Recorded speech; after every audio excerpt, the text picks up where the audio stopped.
This is Winnipeg Sports Talk Daily with Andrew Hustler Paterson and Michael Remis.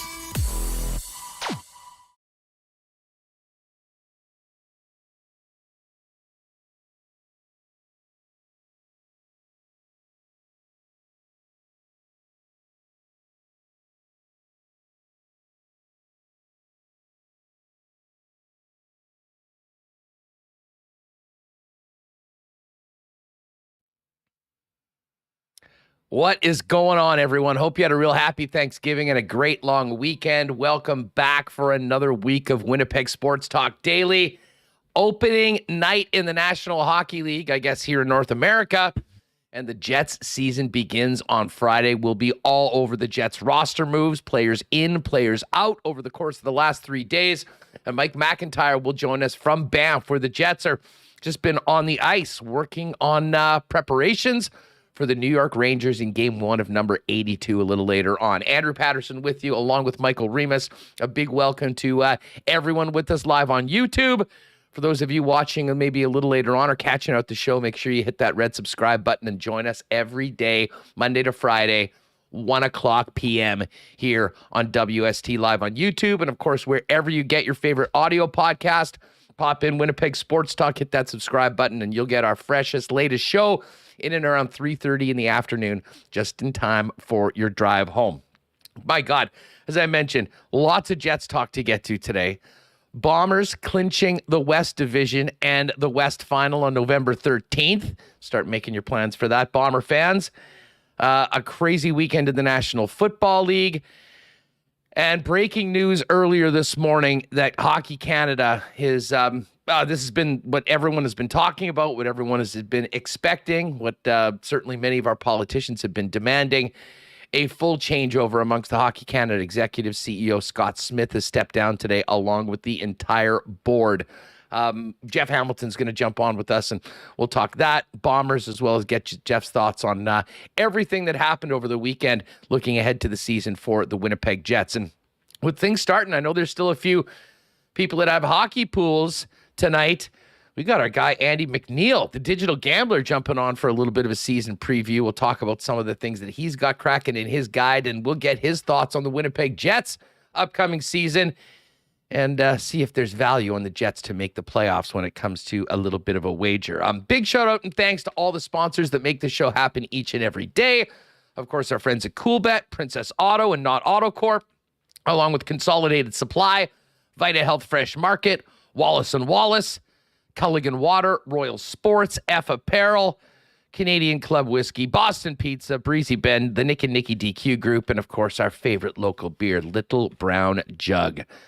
Let's get Remo in here and get this thing going. Shout out to everyone that's with us in chat. Remo, what's up? How are you? And how was your long weekend? Do you want me here or do you want me in here, everyone? Triggering. Notice how I didn't mention the Jays sorry. until you got on today. Yeah. Sorry, Jays fans, but I'm here and people on the podcast. I'm wearing a Mariners hat and jersey, and I wasn't sure which one. Triggering pick everybody. Today. I got so many that I could wear. So well, you've been waiting for this for a while. I'll say this sort of reminds me of me with the Royals back in like 2015, 2016. I mean, it had been a long time.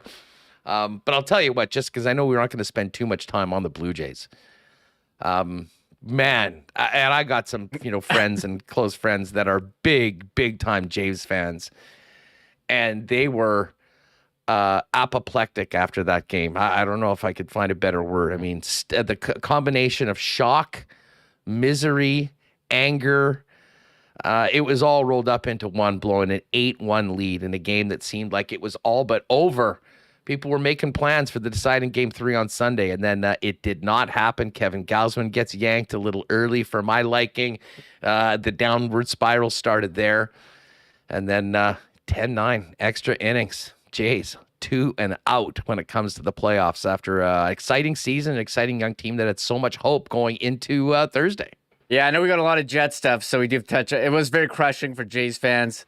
8-1. I was making plans for Sunday to watch Game 3. I thought it was done. However, I did have to go out and was watching on my phone. And was thought, okay, you get a couple on base, you can come back, and they just kept chipping away and had the big miscue with Bichette and Bichette and Springer, and that was the double.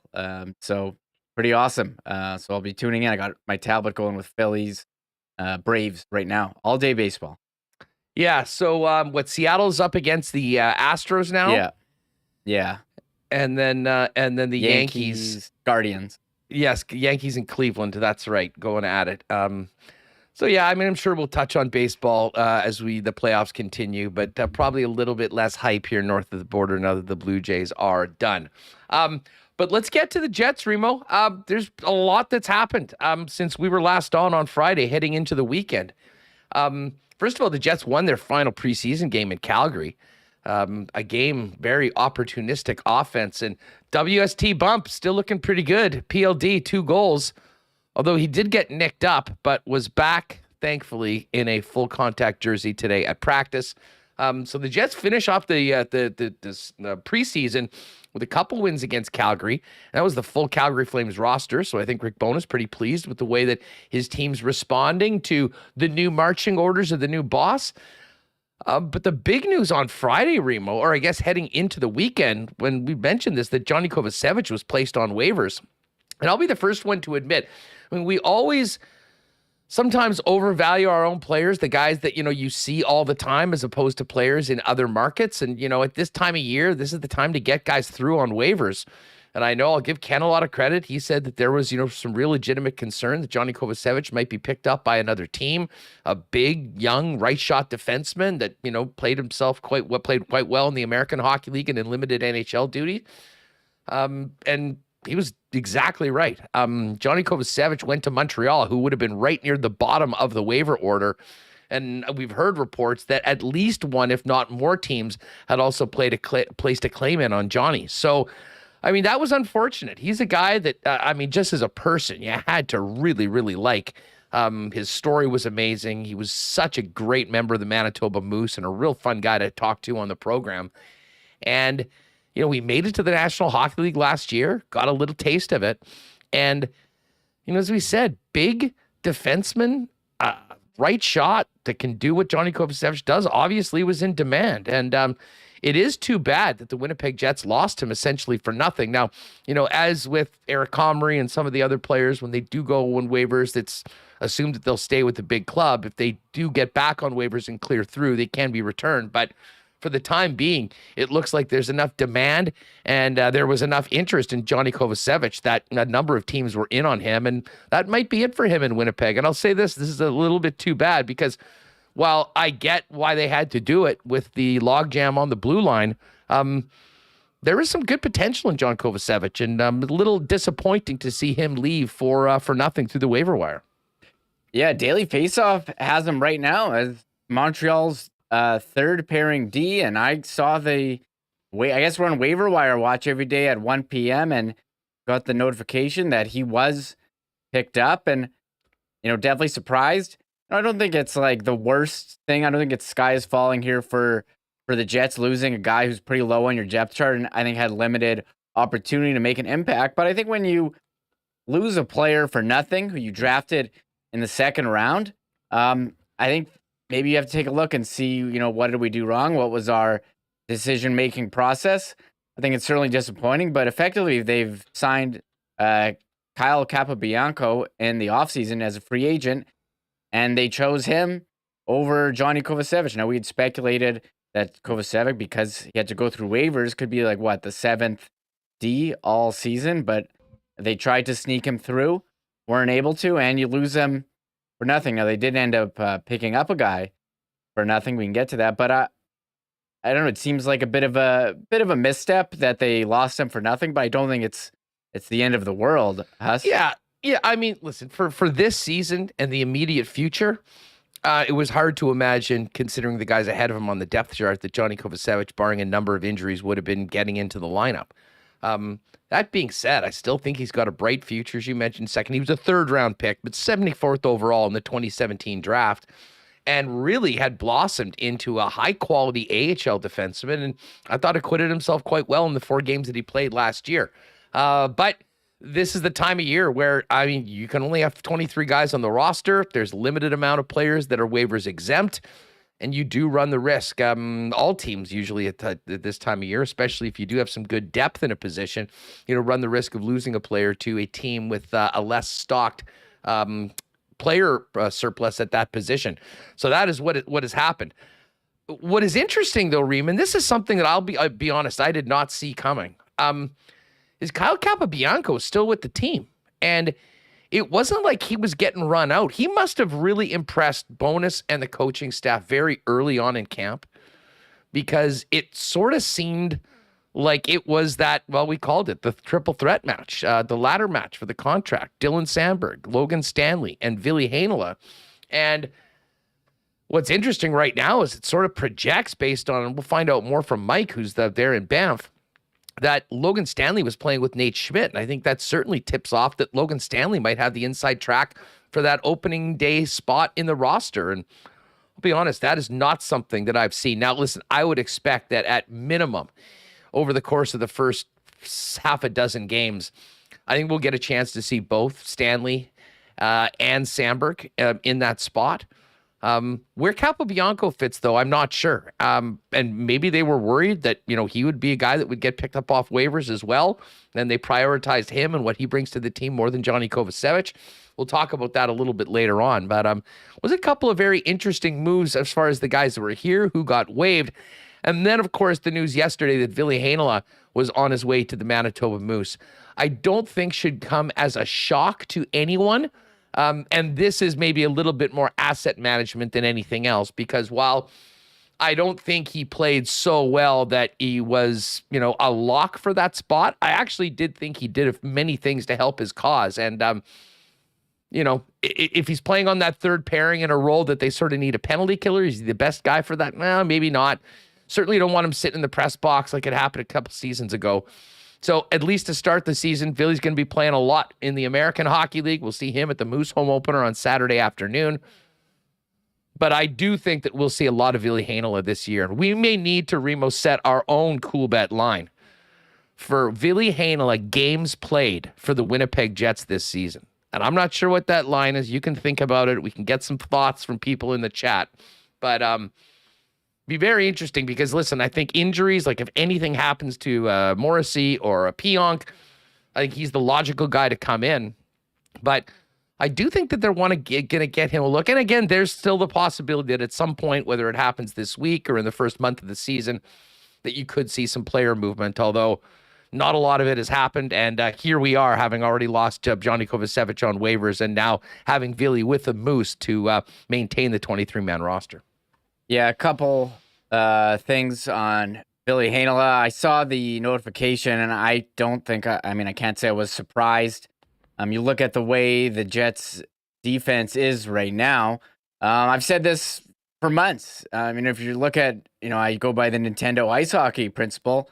They got too many skinny guys and medium guys. They didn't have enough big guys. Logan Stanley, Dylan Sandberg, they're big guys. You have a lot of the same type. Ville Heinola, what? You need him to play on the power play, but is he going to play on the power play over Schmidt, Morrissey, and Pionk? Probably not. So I don't think there was really a spot for him. And he's also easy to send down. He doesn't require waivers. You kind of don't have to make the decision. I think definitely sucks for him, this type of, in baseball they call it service time manipulation. But I think the Jets, they don't really have a spot for him. You go with a guy who can help you on the penalty kill and be a bigger presence on the blue line. Literally bigger.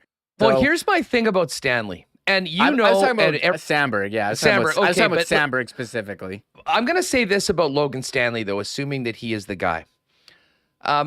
I've been a defender of Stanley. 2 years ago, this was the first place where we discussed the possibility and the prediction that Logan Stanley would be protected by the Winnipeg Jets in the expansion draft. I thought he took a step back last season. I didn't think that he did anything significant to really help his cause as the guy that, should be the sixth guy and in the lineup throughout the preseason. And, I was thinking about it more and more after the game on Wednesday. What is Logan Stanley bringing to this club? When we talk about the size and he hasn't been great in his own end. He's been abused at times in front of the net. And if we're talking about an element of toughness, I still think back to that game on Wednesday night when Zadorov's bopping Scheifele in the face. Stanley was in the game. That was a perfect opportunity. And again, I'm not a big guy that wants to see everyone fighting each and every game. When someone takes a shot at your number one center like that, you would like to have some sort of a response. Now, I know more of that happened, and it was more of a team response on Friday night. But I just have to say, if Logan Stanley's going to be effective for this team, he needs to play like a 6'7" big defenseman. And that hasn't been the case all the time. And I'm not sure we're ever going to get that. So, he may be in the roster. He may be on the lineup for the first night. But I still think that this is a crucial time for Logan Stanley to be the guy that this team needs in that position if he's going to be it. And if not, there's other hungry young players that are ready to do the job. Yeah, I agree with you. And I don't think he really impressed in preseason, as you mentioned. Sometimes having a tough time getting the puck out of his own zone, coverage in front of the net. It's been a bit of a rough go, and a lot of people agree that he was passed on the depth chart at the end of the year by Dylan Samberg. But you look at the way the Jets have the lines right now, Mike McIntyre tweeting them out, and he'll come on later. He's on the third pair with Nate Schmidt, and Rick Bowness talked about being a merit-placed lineup decisions, and you kind of saw that on forward, and we haven't even talked about that. But I thought Samberg should get a look. Mike seems to think they're going to rotate in and out. I don't know how beneficial that is. I think that's certainly interesting. Us having him there with Nate Schmidt. I think they were together last year, and they had a bit of a rough go at times, giving up a lot of shots, and it's a couple miscues in front of the net. So we'll wait and see how this goes. But yeah, that was I think what everyone is watching. That was the key position battle. The sixth defenseman, as the top five had been taken by veterans, and it appears that Stanley is the grabbing the belt for the 6D. Well, at least in the triple threat match, it is an elimination match, and Ville has been eliminated at this point. So it's Samberg and Stanley, and we'll find out who is going to get it. Listen, the other wrestling reference that we've had a lot of fun having was the loser leaves town match between Jansen, Harkins, and Dominic Toninato for that final forward spot, assuming that Sam Gagner was going to be on the roster and in the lineup. And on the weekend, Jansen Harkins waived by the Winnipeg Jets. Now, he did clear waivers. He will be down there with the Manitoba Moose. I know Mark Morrison was speaking that earlier. And, hey, he's just down the hall. But I think that there's some other guys that earn the spots ahead of him. And in particular, a guy that we've been talking about all preseason and training camp, Remo, from day one. And that's the big Finn Saku Menelainen, who looks like he'll be playing with the Gus Bus and Sam Gagner on that third line. And I would expect Dominic Toninato is going to be the 13th forward for the first game, but that'll obviously be a little bit more clear. But great news for Menelainen, and a bitter pill to swallow for Jansen Harkins, who, came up after being an afterthought in training camp the year that he really broke into the NHL. Got a call up in late November, if I recall correctly, and just went on an absolute tear. And we haven't seen a lot of that guy over the course of the last couple seasons. And someone else went and grabbed the spot. So that was part of the competition we talked about in training camp. Menelainen was a pleasant surprise. We'll see what he can do once we get to the regular season. And with Harkins waived and losing Kovacevic, the Jets went and did a little shopping of their own, Remo, and claimed Axel Jonsson-Fjallby off of waivers from the Washington Capitals. Now, Fjallby's not a guy I was very familiar with. He played, I believe, 24 games last year for the Washington Capitals. What's interesting is that he did quite a bit of penalty killing for Scott Arniel. And the one, when you look at some of these graphs and charts of players, what stands out amongst the entire Winnipeg Jets or Washington Capitals team, he was twice as good as puck retrievals, on dump-ins. And if you're playing a fourth line role in penalty killing, maybe that's something that was very attractive to the Winnipeg Jets. Now, he's a non-roster player right now because they're working on a visa for him. There will have to be one more subsequent move when Axel gets into town and gets into the mix with the Winnipeg Jets. We'll see whether that happens before the opening night of the regular season. I would imagine that it was, because coming out of the long weekend, it was probably difficult to make that happen on Thanksgiving. I would imagine that happens today or tomorrow at the latest. But an interesting wrinkle, we've talked a lot about waivers and the guy that the Jets lost. They got a guy that's coming in that I don't think comes in with a huge offensive pedigree, but maybe, just maybe, a guy that fits the role that they're looking for one of the players that can play in the bottom six and contribute on the PK. Yeah, I'll start with Jansen Harkins just to weigh in. I had said last week on the show that I thought they would keep him and send down Menelainen just because that was the easy move. Harkins has been there for a while, but I mean, you looked at his results last year. There were stretches where he was not on the score sheet at all. There were a couple of months there where, like 1 point in 12 games in February, 2 points in 16 games in March. He had 1 and 8 in April. He didn't have a great season last year in terms of production, and they obviously like Menelainen, signed him as a free agent, and he won the job. And as far as the loser leaves town match, it was Toninado's head fake sealed the deal without the penalty box goal, and that was it for Harkins. He's going out on the Moose team, which looks totally stacked right now. And as you mentioned, their home opener is Saturday, and this Axel Jonsson-Fjallby. I got to get used to this name. I saw Elliot Friedman tweet out yesterday that Wynn has claimed Jonsson-Fjallby, and I thought he was talking with the Windsor Spitfires because I have no idea who is. I never heard of this. Gotta be honest, I didn't really know much about him. We do know he's got incredible hair, and since losing Perreault and Sami Niku, they need to upgrade themselves in the hair and the flow department. And man, I saw someone in chat already, right, that he's a man rocket. So, and it seems like he's got rocket skates on the ice in the way he can forecheck and retrieve pucks. Rick Bowness says, look, I don't know too much about him. It was Scott Arniel, who coached him in Washington, and they're going to use him on the penalty kill. So I'm curious how he fits in. And yeah, he's working out the work visa, and he's a non-roster player, and they'll try to get him in. But I did not see a waiver claim, and I do want to say, I think we got to go hard on Elliott this year. I find it extremely offensive, his use of win as the abbreviation. Everyone knows it's WPG.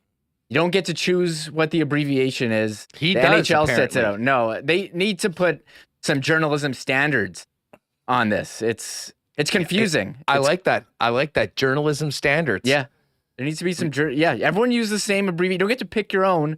Okay, Elliott. It's ridiculous using win. He does that entirely to trigger people like you, and it's amazing how successful it is every time he makes up one of these new acronyms. Look, you don't call the team by the right name. You don't call them the Winnipeg. We're not calling them the Polar Bears or something else. You're calling them the Jets here. So use the right name. No.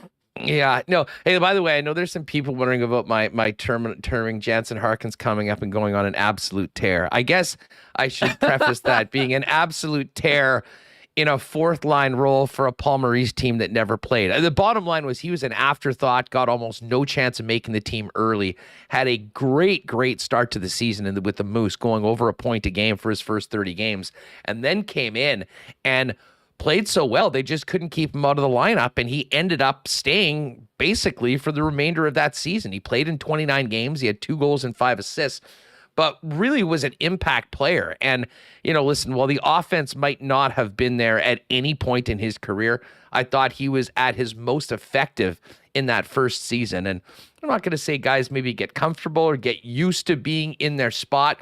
I think there's a lot of, very valid discussion about the usage of the fourth line and the opportunities that those guys have. But there's a lot of other guys that, are looking for an opportunity. And certainly this preseason was what that was all about. And, in the eyes of the coaching staff, other players like Saku had a better camp and a better preseason and put themselves in a better situation to make the club. And I think it's somewhat telling that Jansen Harkins passed through waivers and, he'll be there as an available call-up for the Winnipeg Jets. So lots of Jets news as we get into the final few days before the season. And the weird thing is, Remo, we have to be we got to wait another 3 days. Everyone else, I think we heard that that's going to be the Rangers' third game of the season. So maybe that'll be a good thing. Anyways, we'll certainly have lots to talk to as the team finishes up in Banff, gets back here to the Peg, and prepares for Friday night's home opener against the New York Rangers. All right, Hammer's going to join us. We got lots to talk about with him. Just before we do that, a big shout out to our friends at Consolidated Supply. Consolidated Supply, find out more online at cte.ca. The irrigation and artificial turf specialist for Winnipeg and Manitoba. Been working with golf courses for years. Whether you want to get your lawn looking like a golf course next year, or maybe utilize some artificial turf or put that dream putting green in the backyard, they've got you covered. All of your golf cart needs, as well as the official club car dealer here in the province. And if you're thinking about really tricking out that backyard and making it your domain for a long time, thinking about that putting green, put that in there. How about a hot tub? How about a beautiful outdoor kitchen? Start thinking about those projects for next summer now and talk to the gang at Consolidated Supply about it. Joe Spicy and the fellas, always there to help you out. 1395 Niagara Road East. And you can also give them a call at 470-3832. And as I mentioned, Consolidated Supply online at cte.ca.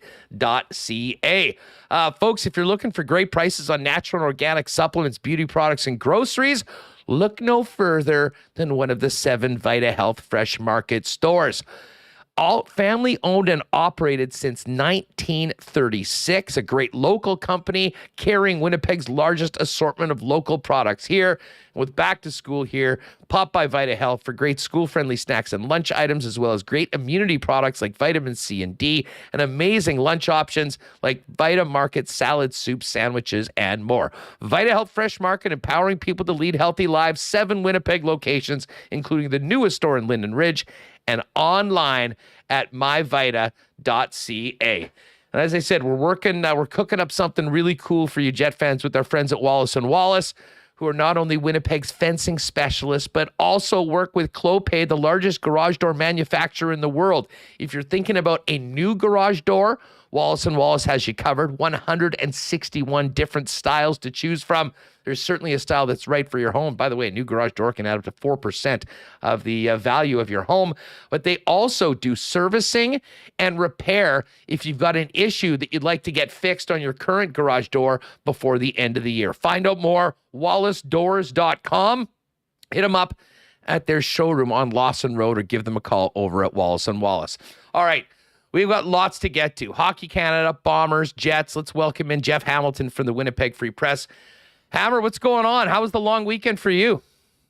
Us, it was excellent. Happy Thanksgiving to you and and the listeners here. I definitely took full advantage of a couple dinners over the weekend. Beautiful weather too. Overall, just a terrific weekend. And I'm the kind of guy that, I don't know about you, but fall's my favorite season. We don't really get it here in Winnipeg. I've spent some time. I lived in Ottawa for a few years, and they get fall. And so Ontario gets fall. It usually goes well into November. So as much as I know it's going to end soon here, I'm taking full advantage of Mother Nature's blessings over the last couple weeks. Dude, you're not kidding. I mean, I was in the exact same boat. Shout out to my buddy Mo. He took us out on the river on Saturday, and we spent about 4 or 5 hours just cruising around, having a great time. Popped into docked up at the Pony, ripped up, saw the Jays meltdown, then got back for the Bomber game. It was phenomenal. But sounds like a full day of waters for you there, huh? Exactly. Let's get, I may as well start here because it is the big story today. We're going to get to the Bombers, and I certainly want your take on the Jets. But But Hockey Canada, it's finally, the clock has struck 12 for Scott Smith and the board. What's your reaction to this? We've talked about it quite a bit before. I mean, I'm still surprised at the way that so many dug their heels in. And as bad as the optics of Andrea Skinner's visit with the folks on Parliament last week, to me, it was the aftermath of that when all the sponsors walked out the door. I mean, at this point, and I mean, I'm not sure how much credit we're giving anyone for the way this entire thing has been handled. This sounds like this has been the response and the action that people wanted within the hockey community. But to me, nobody had any choice once everyone took the money away, right? Yeah. So what's the word? It's not bittersweet, right? It's sweet.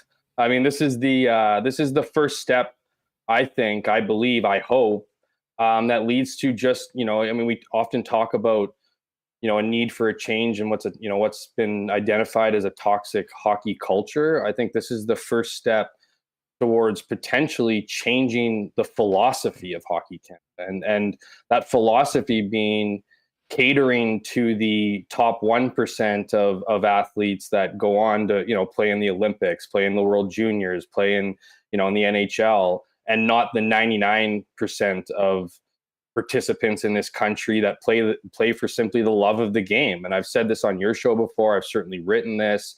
I've shared this with friends. I think when you look at everything that's happened here, with Hockey Canada, it's kind of identified the fact that a lot of people put so much into the game and, financially, and that goes beyond just paying, astronomical prices to play a sport that, let's face it, here is for the elite in this country. It just proves that you give so much into this that you rarely get any of it out. And I'm hoping that this is the change from the top. That was always going to have to be the case, is a change from the top. And and you mentioned Andrea Skinner's comments, last weekend, and it was up until last weekend that this organization was trying to claim that not only is this, and I've heard this over and over again, that this is a society issue. It's not a hockey issue. I mean, that's true in a lot of ways. There's lots of parts of society. There's lots of parts of sport outside of hockey that has this, but hockey are the biggest players. They have the biggest money and ultimately have hidden the biggest secrets in our country. So to see that arrogance last week, it was going to take big moves. It was going to take big sponsors pulling out of not just events like the World Juniors, but suspending funding or canceling full funding that is the bread and butter of this organization, this company, because that's exactly what it is. It's a company. They're Canada's 8th professional team. Absolutely. And so, it took MP pressure. It took, embarrassing situations in Parliament. And, it took public outrage. It took all of that. I mean, you can spread the credit right around, but the fact of the matter is this isn't new. This has been something that's been going on for years and years and years. And so, it's great that we finally hit this situation, but this has been a long time coming for you could argue decades, dating back to Graham James and what happened with Sean Kennedy. Let me ask you this, because I mean, we don't have the answers as to who will be the new person. I think some more female involvement, particularly some of the great female players that have represented our country. I mean, the first day that this broke, I said, hey, they should do whatever they can do to get Hayley Wickenheiser to get in that spot. I mean, that woman is a change maker, is a doer, and is one of our greatest players that this country's ever produced. That now, again, she's doing some pretty incredible work in other fields and obviously involved in the National Hockey League, a doctor. But that's the sort of thing. But the one thing that I'm hearing in the chat right now, and we've heard over and over again, is what this means for the 2018 incident that was paid off, that basically started this whole thing. Bringing in a new board, bringing in new executives or whatever. Will Canadians find out who these players were? Does this change at all the anonymity for these guys, many of them who right now are playing in the National Hockey League? It's hard to really answer that question. I mean, you kind of hope so. You hope that, with clearer leadership, with a change in philosophy, shifting away from protecting players. And I don't want to necessarily saying exposing players, but just doing what they should have done years ago and investigated and punished, right? I mean, how often do you hear growing up, hockey is a privilege, it's not a right? I mean, along with everything, right? I mean, to play at that level is a privilege, it's not a right. And, unless it's treated as such, things aren't going to change. So, I mean, they have reopened that third-party investigation. They've talked about doing some preliminary stuff like auditing the governance system and all that thing and everything else. Well, I think you can now take it a step further, because you had the people who were going to be under the microscope that were ultimately making the decisions, and with them gone, that changes everything. And whether it's focusing on what happened in 2018 and I don't think this is necessarily needs to be a witch hunt per se, but I think the truth needs to come out, and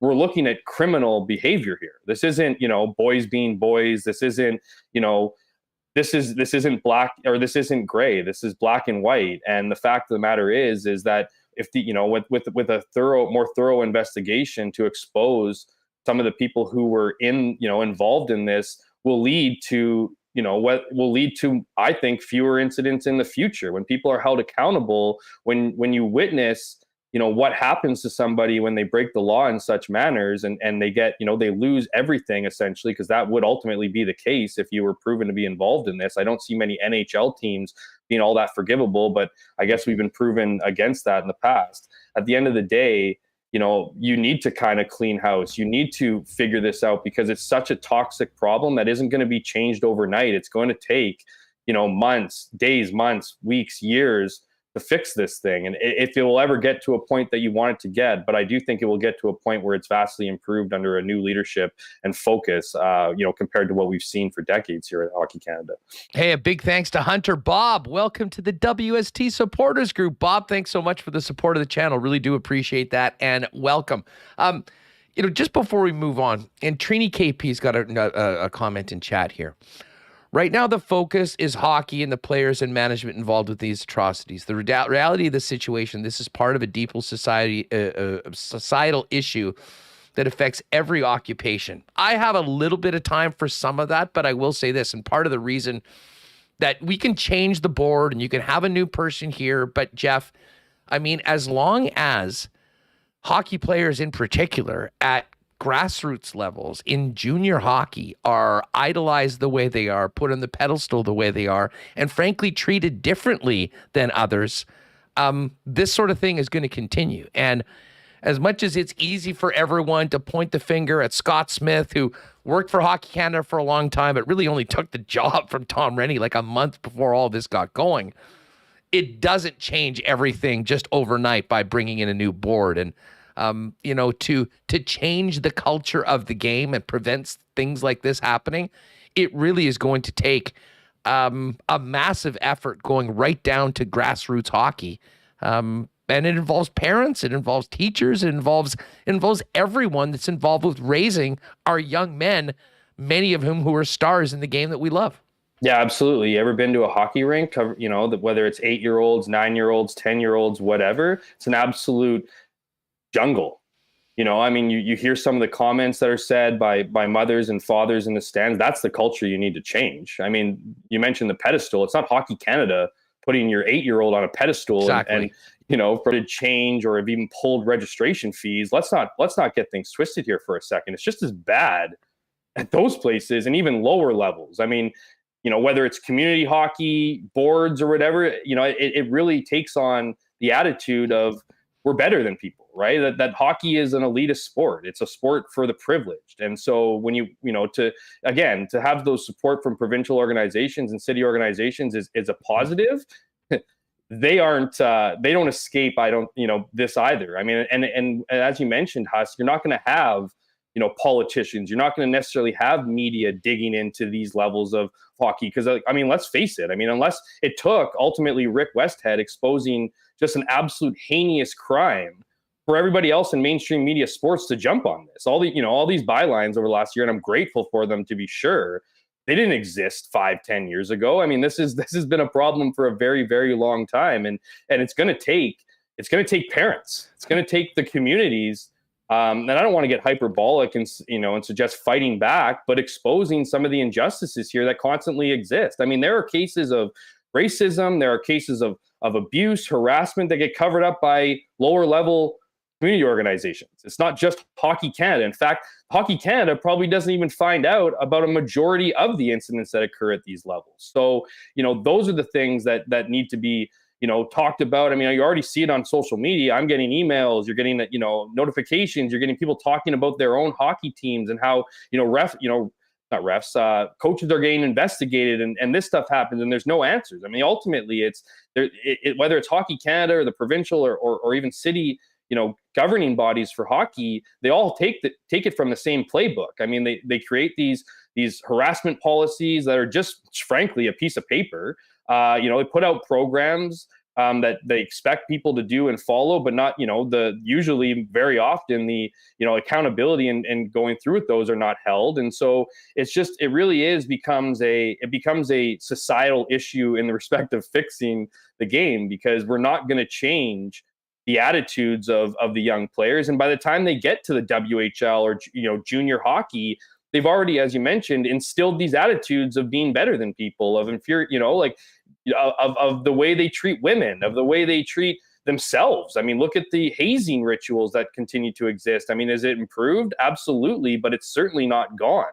And so as much as we look at these high-end hockey programs like Hockey Canada and World Junior Hockey teams and whatnot, and rightfully so, I mean, this stuff is happening at a much higher rate in the lower levels, Junior A, Junior B. These things happen all over the place. They just don't have the same microscope as places like Hockey Canada and other spots that are high end.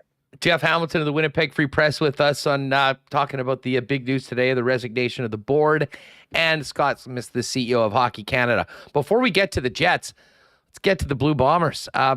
Book that ticket for the West Final, folks. November 13th, it is back. The Bombers will be playing whoever survives from the Western Division playoffs, playing for a one-game trip to the Grey Cup. And I'll tell you what, Jeff, I thought that this game might be a little bit closer. This was an emphatic beatdown by the best team in the Canadian Football League that had their way from start to finish with the Edmonton Elks. And the legend of Dalton Schoen continues to grow. A hat trick of touchdowns. I mean, just putting an exclamation mark on the brilliant rookie season that he's had. Pretty impressive night for the home team to book their ticket to the West Final in such an emphatic fashion. Yeah, you and me both, Huss. I thought the Elks would put up a bigger fight, all things considered. I mean, they were fighting for their, albeit faint playoff hopes, but they still had playoff hopes. So, the fact that they come out and lay the kind of egg that we saw over the weekend was, pretty embarrassing for them. And what's been a very challenging year at 4-12, including no victories at home. The Winnipeg Blue Bombers, that was a great game. I mean, it was a great game for a number of reasons, as you mentioned. I mean, the last time I think it was sometime in the 90s. I got to check my story, but the last time 3 quarterbacks each threw a touchdown pass in a game. I mean, that in and of itself is pretty impressive, and it definitely speaks to the depth that we have at the Bombers have at quarterback here. And I mean, then you look at Dalton Schoen. I mean, geez, like he'd already wrapped up CFL Rookie of the Year honors by a long shot. Now are we talking about him as we must be talking about him as a CFL All-Star, and dare I suggest the most outstanding candidate. And I know that's pretty crazy when you consider the guy beside the guy throwing in the balls, and Zach Collaros is probably the front runner. I know there's a few people out there that are still leaning towards Nathan Rourke. I don't find myself as one of them, but I'm telling you, it's going to be closer than you think. But Zach Collaros played half the season. I'm with you, but there's people out there that believe he's the most outstanding player in the league. But just to finish that thought about Dalton was I looked at Brandon Banks's year where he won the MOP, and he had 1,550 receiving yards, which is fewer than 200 that Dalton has so far with 2 more games remaining, and he has 1 less touchdown. So if he continues at the clip he's at, he's going to have a better season than Brandon Banks that year. Now, that was a weird year. There was a lot of injuries at quarterback, and Cody Fajardo was a flash in the pan. He was the representative out of the West. So, it wasn't as, I think, fought for as it is this year. But certainly a great season from him. But, Buck Pierce continues to impress. It's just, who knows what his future looks like. I think the Bombers are praying he just loves Winnipeg that much. But yeah, certainly a great step in the right direction for a Bombers team that not only clinched the West, but now has a month here to prepare for what will be a pretty exciting playoff run and a chance at a three-peat. Well, speaking of this, and they've got some practice in it because it pretty much happened last year, even in a 14-game schedule, having, your destiny iced with multiple games remaining. The Bombers play BC on the road this week.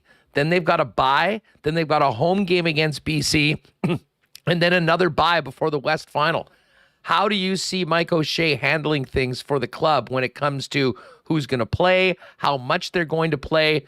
Because as we've seen, and this goes back to a haunting 2001 season, we remembered all those guys that sat out, and then they were just flat in that next game and ended up getting through and losing to Calgary eventually when it was all in it. I mean, will these guys play both games? Will Zach Collaros play a little bit and then bring in Drew Brown? How do you see that shaking out?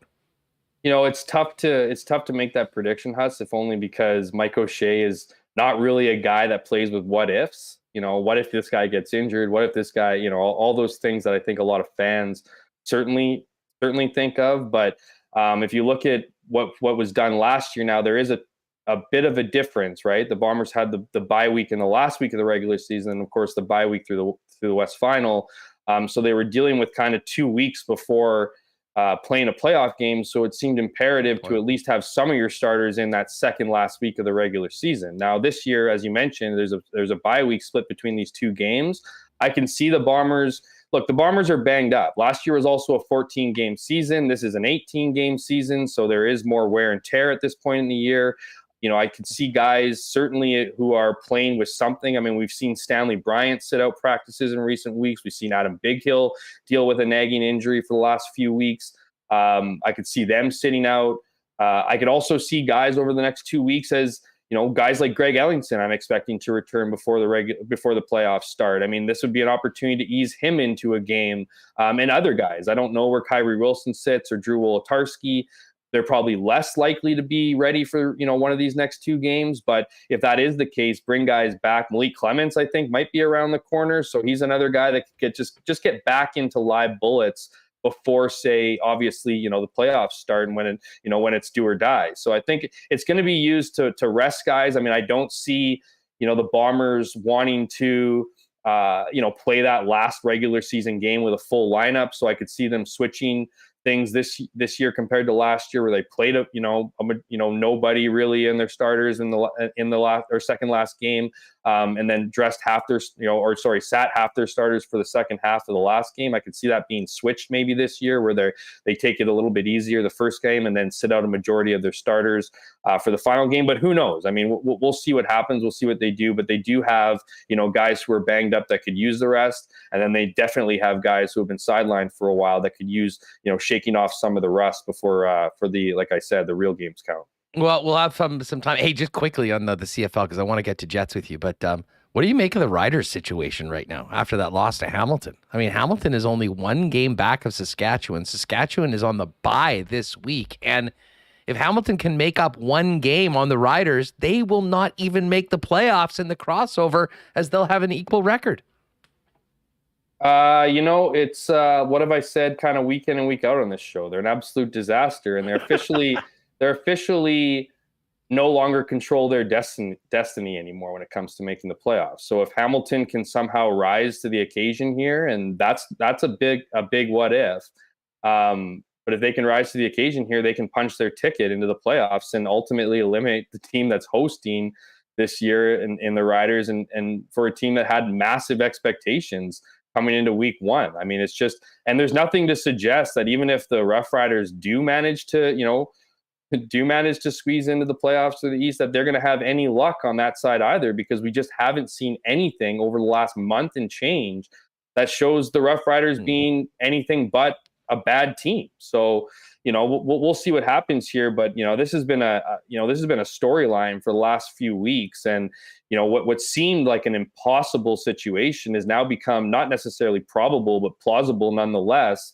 And will be interesting to see if the Rough Riders can figure things out here, because if you don't make the playoffs, if you don't even make the playoffs, which is embarrassing, in and of itself, but to not do so in a year where you're hosting the Grey Cup, I don't know what you have to do as an organization, but you'd have to think there'd be some sweeping changes in Ryderville. No doubt about that. Okay, listen, we just got a couple minutes and we're going to head out to talk Jets with Mike out in Banff. But what do you think of everything that happened on the weekend? Johnny Kovacevic lost to the Habs on waivers.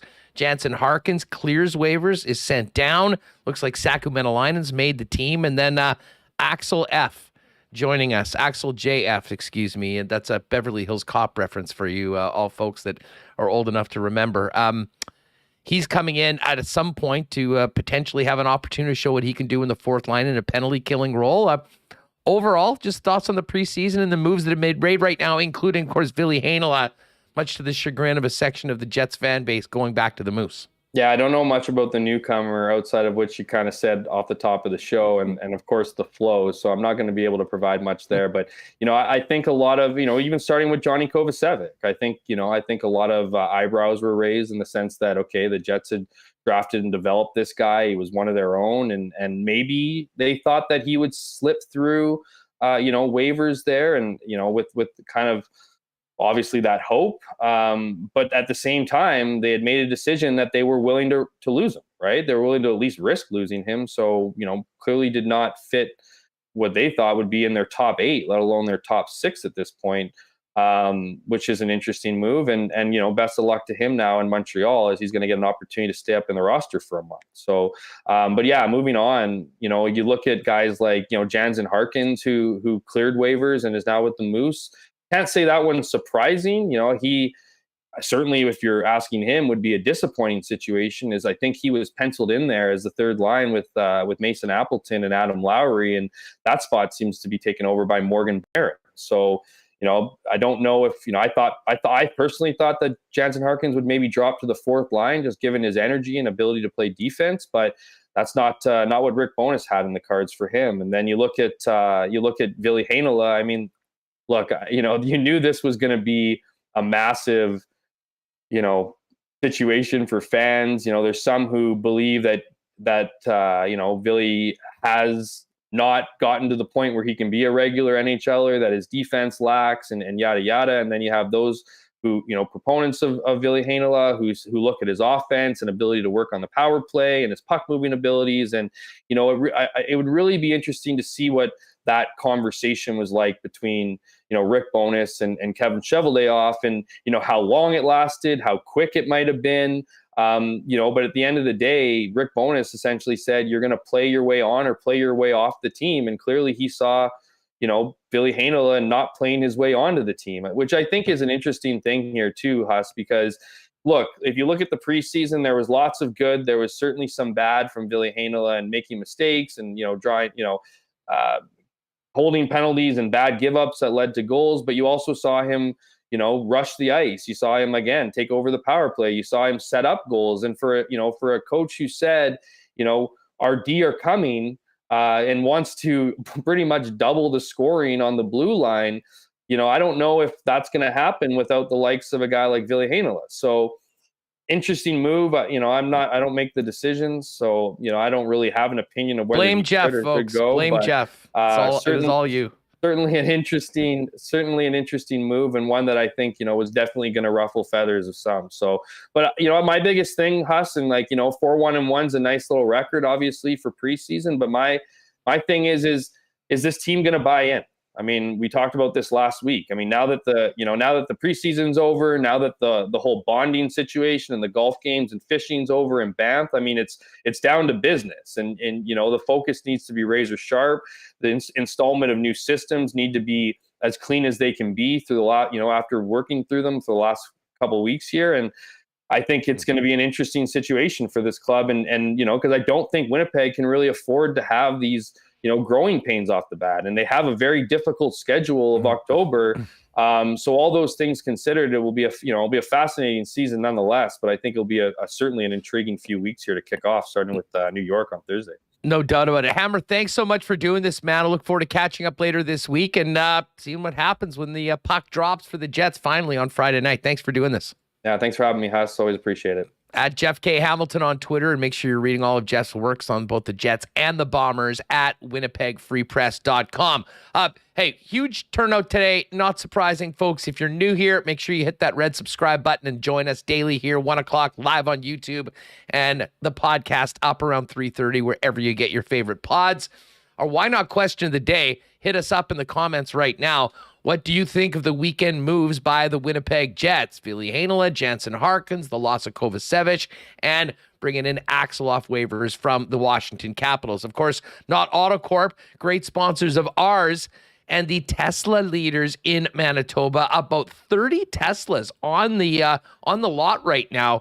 And they've also got the great Tesla Experience program for overnight or weekend-long Tesla experiences, available opportunity to learn everything about electric vehicles and technology from the Tesla experts.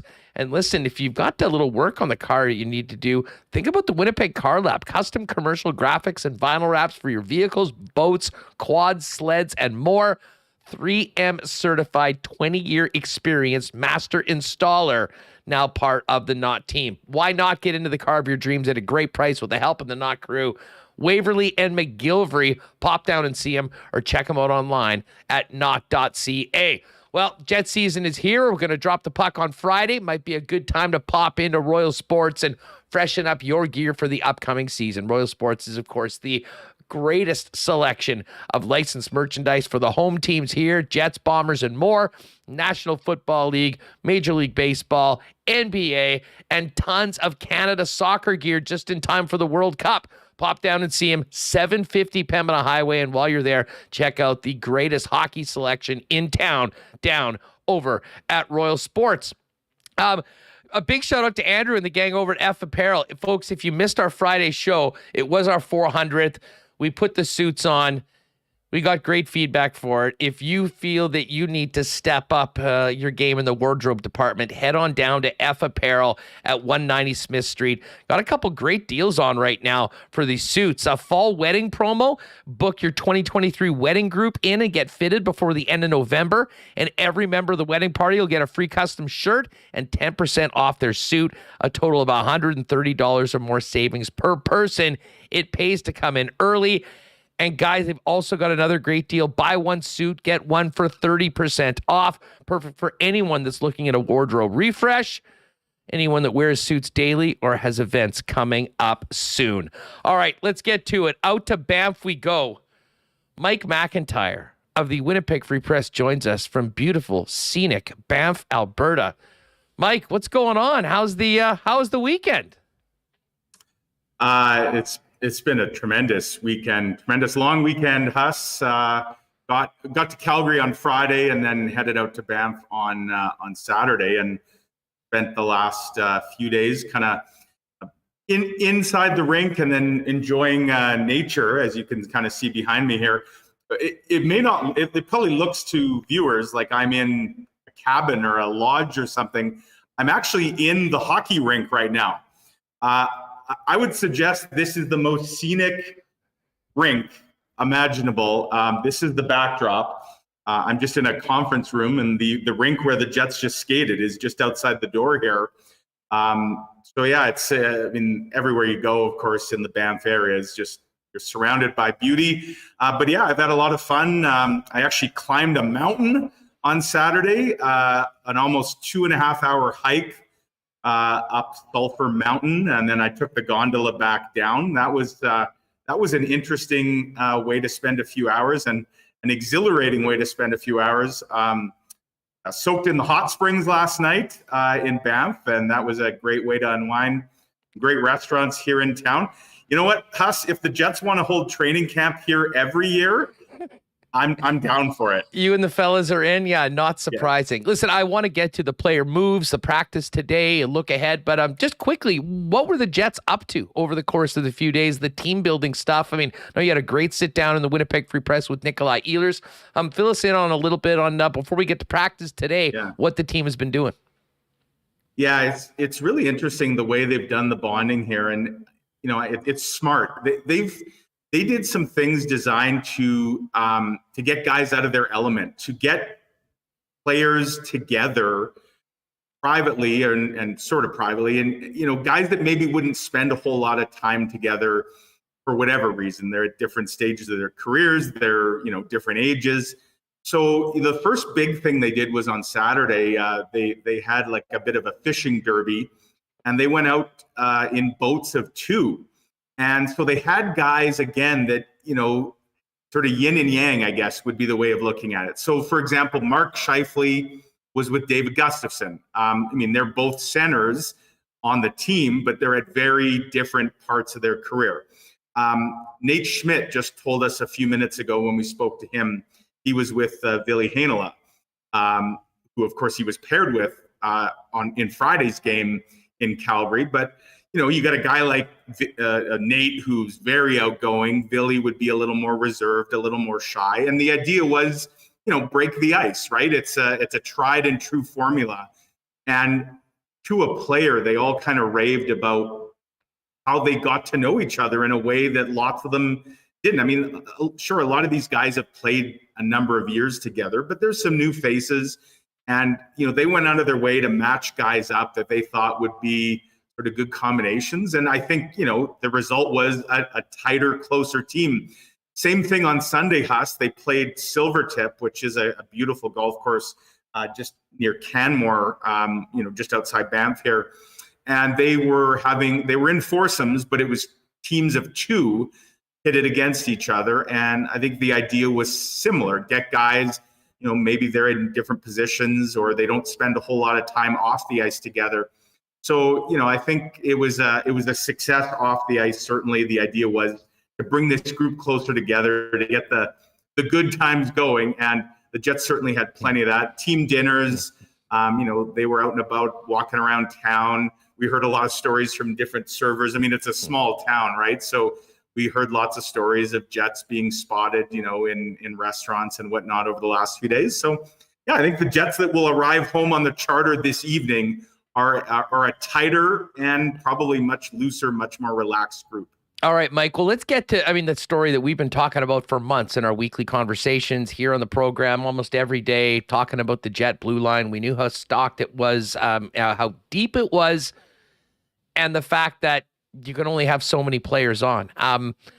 What do you make of Johnny Kovacevic being put on waivers when he did and getting claimed by the Montreal Canadiens, and rumors that there were multiple teams that put a claim in on Kovacevic? And, of course, Ville Heinola going to the Manitoba Moose. And the guy that we didn't talk about very much that's still with the club is Kyle Capobianco. And, it seemed at the end of the preseason, he wasn't even playing really in the games. They were going with Stanley. They were going with Schmidt. They were going with Heinola. Where's Capobianco left on all of this? So maybe step up to the buffet, as our Ken Weeb would say, and give us your thoughts on everything that's happened Blue Line wise to where we are today. Well, I'll start on the hottest topic of all, and that's the Ville Heinola one. And it's the freshest because we just a few minutes ago, just spoke to Rick Bowness here in Banff at the rink about Ville. And it was interesting. I just tweeted out one of his comments a few moments ago that he said the conversation with Ville, I told him, you're an NHL player, to which Ville, I'm putting words in his mouth, but you wonder if he thought, well, then why aren't I in the NHL? But you wonder if that's what the young man's thinking. You're being told you're an NHL player, but you're being assigned to the AHL yet again. It was interesting to hear Rick Bowness's explanation. And, it didn't surprise me how he explained it. First and foremost, if Ville Heinola is going to play in the top 6, Rick Bowness believes he should play on the power play, but that's where one of his real strengths is. And Rick Bowness says with Josh Morrissey, Neil Pionk, and Nate Schmidt, he has those veterans ahead of the young guy, the kid, on the power play. So he doesn't necessarily see a spot right now for him on the power play. So that takes away maybe an area where Ville would be a real weapon. And I think his best hockey in the preseason, we saw him do some really good things on the power play. I think Rick Bowness, though, wants to give Morrissey, Pionk, Schmidt a chance to be the anchors on the blue line on the power play. That could change, certainly. And, of course, injuries can come up. But to start the year, he doesn't have Ville on the power play. We also know that, he wasn't using Ville Heinola on the penalty kill in preseason. Ville's done some in minor leagues with the Moose, yes. But I don't think they were ready to give him some PK minutes here. So that leaves a guy that Rick Bowness probably feels he's not going to play him nearly as much as he'd like. And the other big thing, Huss, just to be clear, a guy like Kyle Capobianco did not beat Ville Heinola out for a job. And I can't stress that enough. Kyle Capobianco is likely not playing over Ville Heinola. And if the Jets get an injury or two on the blue line, I fully expect Ville would come up and be in the lineup before a guy like Capobianco.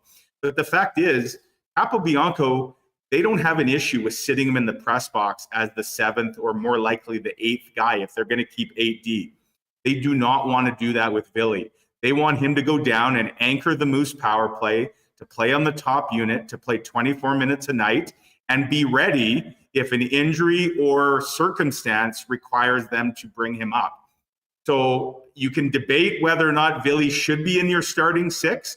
The fact, though, that they don't view him today as being in that starting 6 and the power play usage is a big reason for it, there's no value in parking him in the box as 7 or 8 right now.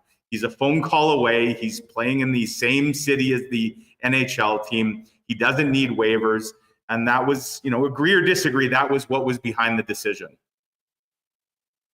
So where does that leave, Mike? Logan Stanley and Dylan Sandberg. I mean, we've been talking about the triple threat match. Who's going to get to the top of the ladder and get that spot? Who's going to be in the lineup on Friday? Do we know why whoever it is that's won that job is that spot? And is that the way things will be going forward? Or do you expect to see both of those players get in games early in the season? I do expect to see both players get in. And in fact, I specifically asked Rick Bowness a bit ago here, are we going to see like a rotation and an ongoing competition between Stanley and Sandberg for that 6th spot? And he said yes. And then he threw Capobianco's name. To me, Capobianco's the wild card. And here's why. And it goes back to what you were asking about a few minutes ago where he factors in. The Jets are still going to need to make one more roster cut here by Friday. Mason Appleton, yes, he's still skating in a red non-contact, but the expectation is he's playing on Friday. So he won't be on IR come Friday night. And neither will Pierre-Luc Dubois. He was the full participant. So they can't bank a spot by putting a guy on the injured list. And Axel Jonsson-Fjallby, and it's going to take me a while to get used to saying, and I probably just butchered it. Just go with Axel. Let's just call him Axel. Rick Bowness confirmed the work visa situation will be rectified by Thursday. He will be at practice Thursday in Winnipeg. He will be added to the roster by the end of the week. So this isn't a situation where it's going to drag out a week or two, buying them some time. So they are going to have to make one more roster move. And I guess the question I have is Kyle Capobianco that roster move? Would they potentially go 14-7, especially when one of the 14 is a guy that will just get to town on Thursday and have one practice under his belt? I mean, I don't know how quickly you work Axel necessarily into the lineup. So maybe you want an extra forward here to start.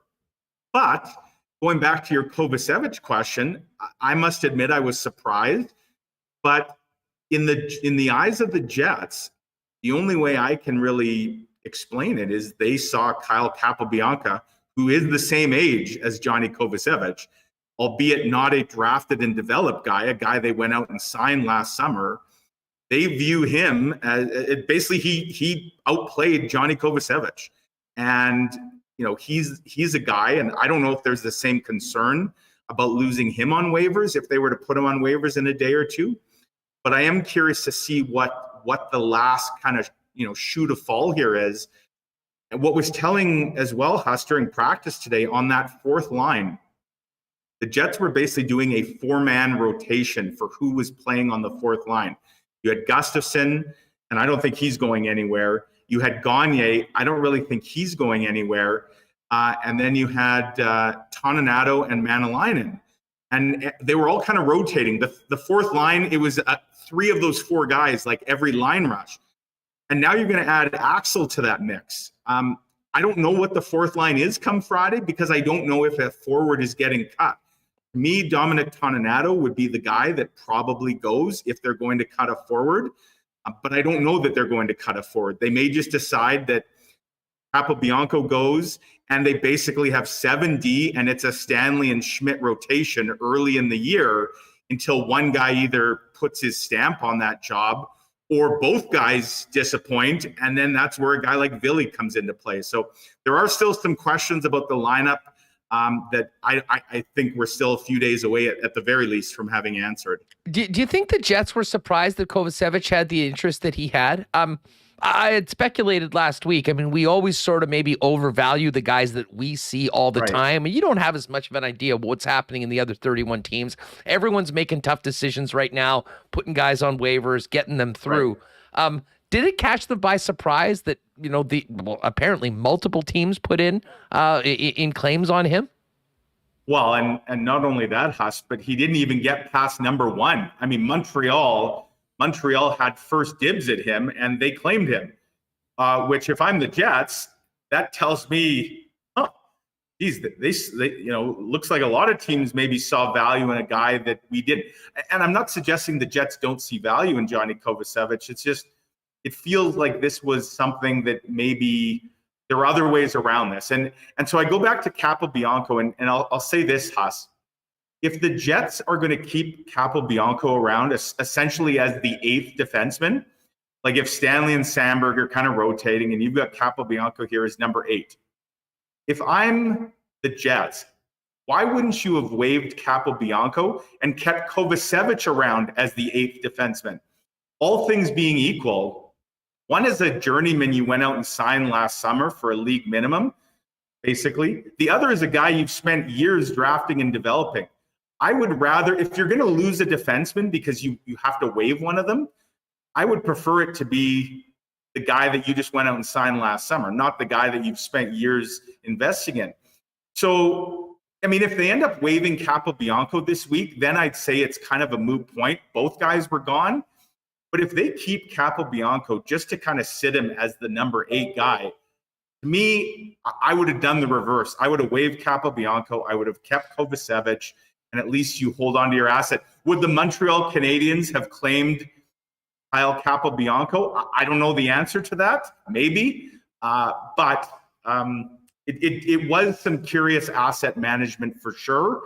I'd love to kind of tell you, the thinking behind it, but we haven't had a chance. Kevin Cheveldayoff hasn't spoken here in Banff. We did make a request to speak with him, but so I can't tell you what the logic behind that was. But, all things being considered, probably not a huge loss in terms of the roster as they were viewing it for this season, but it's disappointing to lose a guy that you spent years developing. Well, and listen, I mean, it's just part of the game playing in the Canadian market that, we and fans sit around here obsessing about the 13th forward and the 6th defenseman. Yes. But let's face it, if this team is going to be a playoff team, is going to have a big turnaround, it's not going to be because of the 6th defenseman or Saku Menelainen and who's ever playing that 4th line. It's going to be on Mark Scheifele, Pierre-Luc Dubois, the big boys, Connor Hellebuck, and we could go down the list. What do you think about the club? I mean, focusing on the guys, I mean, a pretty nice way to finish it with those 2 wins against the Calgary Flames. How's this team looking and feeling going into a pretty significant test on game number 1 against NYR? It is, yeah. And I mean, I think you have to take the preseason with a grain of salt for sure. And especially the first 4 games, to me, I don't put a lot of stock in what the result was. The lineups were vastly different, depending on who was the home team. I do, though, put some stock in the last 2 games because the Calgary Flames basically dressed their A lineup both games. They didn't dress Jacob Markstrom on Wednesday, but Jacob Markstrom, unless he was going to go score them some goals, wouldn't have helped them that night. But they did dress basically all their top forwards and their top D, and they did that again on Friday, and Jacob Markstrom was in net. And to me, Huss, the Jets soundly outplayed Calgary in 5 of the 6 periods. The second period in Calgary, I think we saw a push from a Flames team that had been ripped by their coach after Wednesday's performance. then came out on Friday and didn't exactly look much better. And so I think, it was inevitable that the Flames were going to push back in the second, and they did. But then I thought the Jets put together a real nice third period in Calgary. And, Calgary is a team that a lot of people are predicting they're going to be right there with the Edmontons and maybe the Vegases in the Pacific Division. They finished second in the West last year. They had a couple big losses this offseason, but boy, oh boy, did they ever get a couple big additions. So the Jets went out and played two really good, 5 out of 6 periods, I would say, outscored them 10-3. I think you can put a little bit of stock into that. And, for good reason, that's got some real positive feelings around this club, in addition to spending 4 days out here in Banff and all the good feelings that come from that. I think there were some signs, and certainly, the systems that Rick Bowness has put in place. We saw, points in the game where you could see the defense getting more aggressive and pinching. I saw Mark Scheifele, Nikolai Ehlers, Kyle Connor doing really good jobs of back checking, of covering. And I see it in practice the last couple of days, the urgency, Rick Bowness and how vocal he is with this group, and the pace and the tempo and the messaging. So, I guess it could all come crashing down, with a bad start here. But I think there's a lot of reasons for optimism about, what this Jets group might be able to accomplish. Okay, a couple other things. I want to ask you about the power play. The one guy we haven't mentioned is Brad Lambert. And Lambert, of course, been sent to the Moose, but he was out playing, I guess, kind of one-on-one with Mike Keane today. Is this just a matter of the agent getting the Larry Simmons treatment and it's taking a little bit longer to get this deal done, or what? Yeah, and it's interesting because both Kevin Cheveldayoff and Larry Simmons have been out here in Banff. They got to get a deal done with this guy if he's going to play, obviously. And, Moose season starts Friday. Like, we're running out of time here. You and I talked, I think, even a week ago about what some of the holdups might be that his agent just be the bonus structure, right? Just grinding them for a higher slot, if you will. Yeah, that, maybe his agent wants some bonus slots that are more befitting of a guy that goes kind of in the top half of the first round, as opposed to the third last pick in the first round. I think if the plan is for him to play in the A to start, they'll get a deal done. The agent doesn't have a lot of leverage here. They really don't. And we're talking about, in the grand scheme of it, like, this isn't going to get held up over the kind of money that we're talking about. What I'll say this though, Haas, looking at now with like Jansen, Harkins going to the Moose, Kevin Stenlund, Christian Reichel, the Moose, they are loaded and almost too loaded. Like, I don't know where all these forwards necessarily play. I guess Mark Morrison, it's probably a good problem to have, but I just wonder where Brad Lambert. And I'm not saying he doesn't fit in, but I just think it's going to be a challenge to get all these guys, some really high-end forwards at the AHL level, to get them the kind of reps and the opportunities that they need. So I'm not saying that would necessarily change the Lambert plan, but my goodness, looking at the forward depth for the Moose, there's some good players that they're going to be lucky to even be getting in the lineup on any given night. It's a great point, and we'll be talking lots of Moose going into their home opener on Saturday, the night after the Jets drop the puck against the New York Rangers at Canada Life Center. Mike, I know you got to run just in the last couple minutes. We've got you here. Fill us in on the power play today. How did things look in practice, and in particular, that second group? Yeah, so, I think we haven't seen a whole lot of the second group in the preseason because the first unit has been so effective, Huss. Me, the power play has been an early success story. And again, I say take it all with a bit of a bit of a word of caution, because you have to look at what the other teams were often trotting out when it comes to the penalty kill, and sometimes it was a significant mismatch on the ice and on paper. But I think with the Jets, they're still figuring out exactly what they have in the second unit. The first unit's pretty set, right? And it was interesting to see like Sam Gagner get a look out there on the second unit along with Wheeler and Perfetti. And I think there's reason for that. I mean, Sam Gagner, he played that one game with the top unit when Pierre-Luc Dubois wasn't playing, and he made a couple of just terrific passes. Absolute beauties. Everyone was talking about those after the game. For sure. So I go back to what you and I kind of touched on a little bit last week. That second unit, if you've got Gagner out there and Blake Wheeler, and then Cole Perfetti. Cole Perfetti's got to be the shooter there, Huss, because we know Wheeler likes to be the setup guy, although he did shoot the puck a little more last year on the power play. And you've got Pionk and Schmidt as the two blue line options. I mean, neither has an absolute cannon. They all can shoot the puck, of course. But, I'm curious to see how that looks in a game situation. And I got to imagine the message to Cole Perfetti is, Blake and Sam Gagner, they're going to get you the puck, kid. You get open, they'll get you the puck. You got to rip it. You don't be deferring to the veterans. But, it's got to be an interesting feeling if you're Cole Perfetti. You're just starting out in this league, and you're out there with Blake Wheeler and Sam Gagner, one guy who's just played his 1,000th game last year, another guy who's going to play his 1,000th game this year. That's a big ask for a young player. But let's go back to, Cole Perfetti. He's been a shooter in junior, right? I mean, he's always been the go-to guy.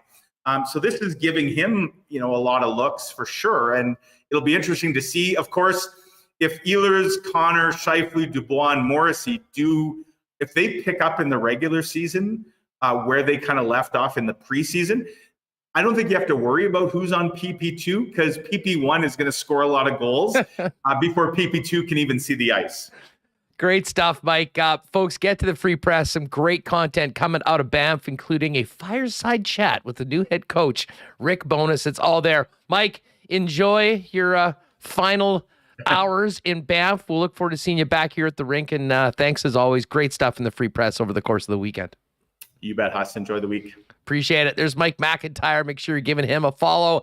And we'll be looking forward to chatting with Mike all year long. Of course, home opener coming up. All right, we've got more to get to. Andy MacNeil, the digital gambler, is going to jump by. Andy's got his preseason predictions and reports out. We'll see what he thinks about the Winnipeg Jets, as well as some of the other teams in the NHL. It'll be dropping the puck tonight and tomorrow, now that the Sharks and Preds are on their way back from Europe to start things off. Again, make sure you hit us up in the comments with your thoughts on the why not question of the day, your reaction to the Jets roster moves to get to 23 on cut down day. Great game for the Bombers on Saturday. Great turnout at the Princess Auto tailgate zone beforehand. One more time to do it in the regular season against the British Columbia Lions, and then November 13th, the West Final right here in Winnipeg. Of course, Princess Auto, proud sponsor of the Bombers in the Princess Auto tailgate zone, great supporters of ours, and the place where you'll find the best assortment of tools and equipment around. Everything you need to complete the projects on your list or start something new is at Princess Auto. 2 Winnipeg locations, Panet Road, Portage Avenue West, and you can always shop online 24/7, 365 over at princessauto.com. Our friends at Culligan Water have been the water experts in Winnipeg, family owned for over 65 years, with all of your water needs covered for your home, your cottage, or your business. Water softeners, filters, bottled water coolers, whole home systems, drinking water systems, and city-wide water delivery services, as well as commercial and industrial water products and solutions. Culligan Man's got you covered. Pop down and see our friends at Culligan at 1200 Sargent Avenue, online at drinkculligan.com. And of course, you can hit them up on a phone call at 694-5180. Cheers to our friends at Canadian Club, too. Got a couple DMs from folks that heard us talking about the Canadian Club and ginger ale ready to drink in cans this summer, and got into it on the weekend and had great reports on it. Folks, if you haven't tried CC and Ginger now in cans, it's available in 6-packs at your local beer store, and dare I say, makes a nice accompaniment to another Bomber win at IG Field. Of course, Canadian Club, the official sponsor of the Winnipeg Blue Bombers. And you can pick up the great taste of Canadian Club at your local Manitoba liquor marts as well. Monday nighter, we will talk a little NFL at the end of the program. Thriller between the Chiefs and Raiders. But everyone just talking about roughing the passer penalties coming out of this weekend. Thursday nighter, Chicago Bears, Washington Commanders. Buckle up. But listen, sometimes you got to maybe occupy yourself, and you can do that at your local Boston Pizza. Maybe get a couple of the hockey games on as well. And, of course, entertain yourself with BP Pizza Flights and Ice Cold Bud Draft on special for $5 every game. When you watch NFL football at BP, you'll be entered to win one of 2 grand prize trips for 2 for an NFL weekend in Vegas, including airfare, hotel, NFL game tickets, and a bonus NHL game. First trip, November 11th to 13th, Raiders Colts, and then Golden Knights and Blues on Saturday night. Second trip is New Year's Eve weekend, Raiders Niners, plus the Knights and Preds at New Year's Eve. Watch the NFL and enter to win at any Winnipeg, Selkirk, Steinbach, Morden, and Portage Boston Pizza location. All right, been looking forward to this for a while. We're finally ready to drop the puck on the upcoming season, and that means we got to get into the lab with our guy, Andy MacNeil, the digital gambler, who's rocking a beautiful Jets heritage hat for a little visit on WST. Andy, what's up, man? How are you? You know what? Hold on a sec. I think we've got I've got you muted there. Remo, can you... I'll just request his... I'll request his thing. Oh, he backed out and backed in. Excellent. We'll get Andy back in just a second. Of course, you can...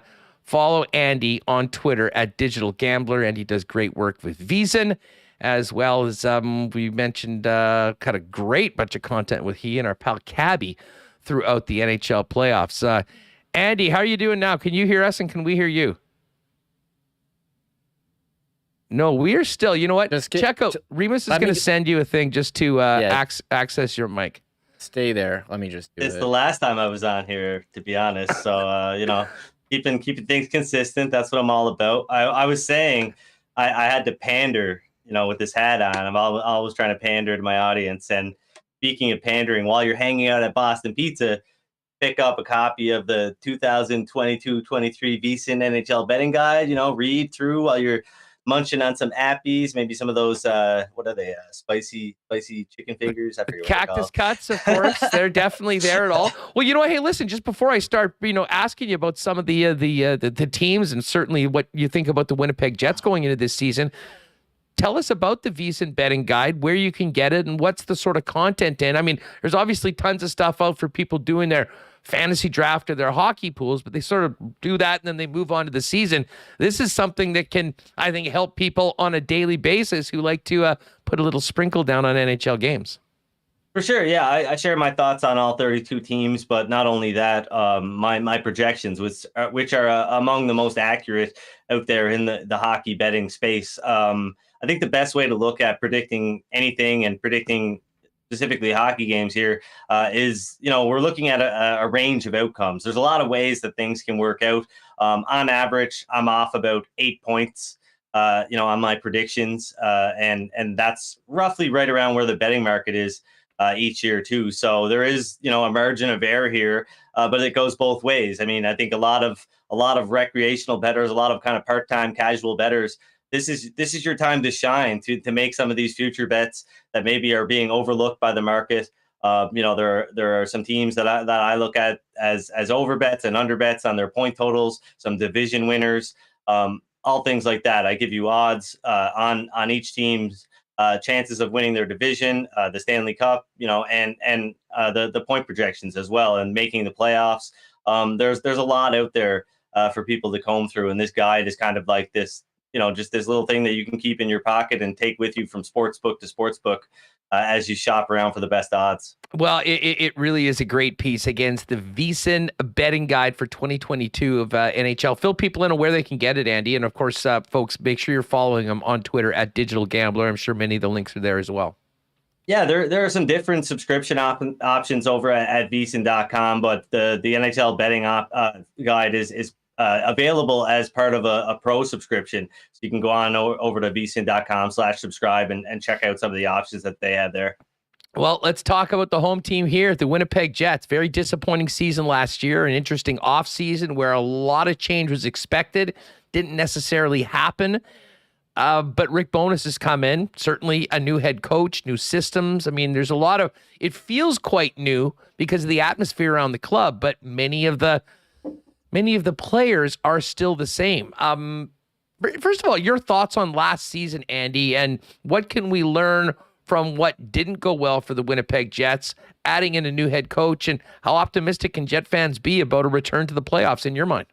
Yeah, so as far as last season goes, I think it was kind of a bit of a reckoning. I guess the Jets are a team that have sort of overperformed on offense, I guess you could say, because of the shooting talent that they have in their lineup, and they underperformed expected goals last season. They probably didn't score as many goals as they should have, and if that's their kind of floor, which was still roughly 3 goals per game, that's pretty decent, right?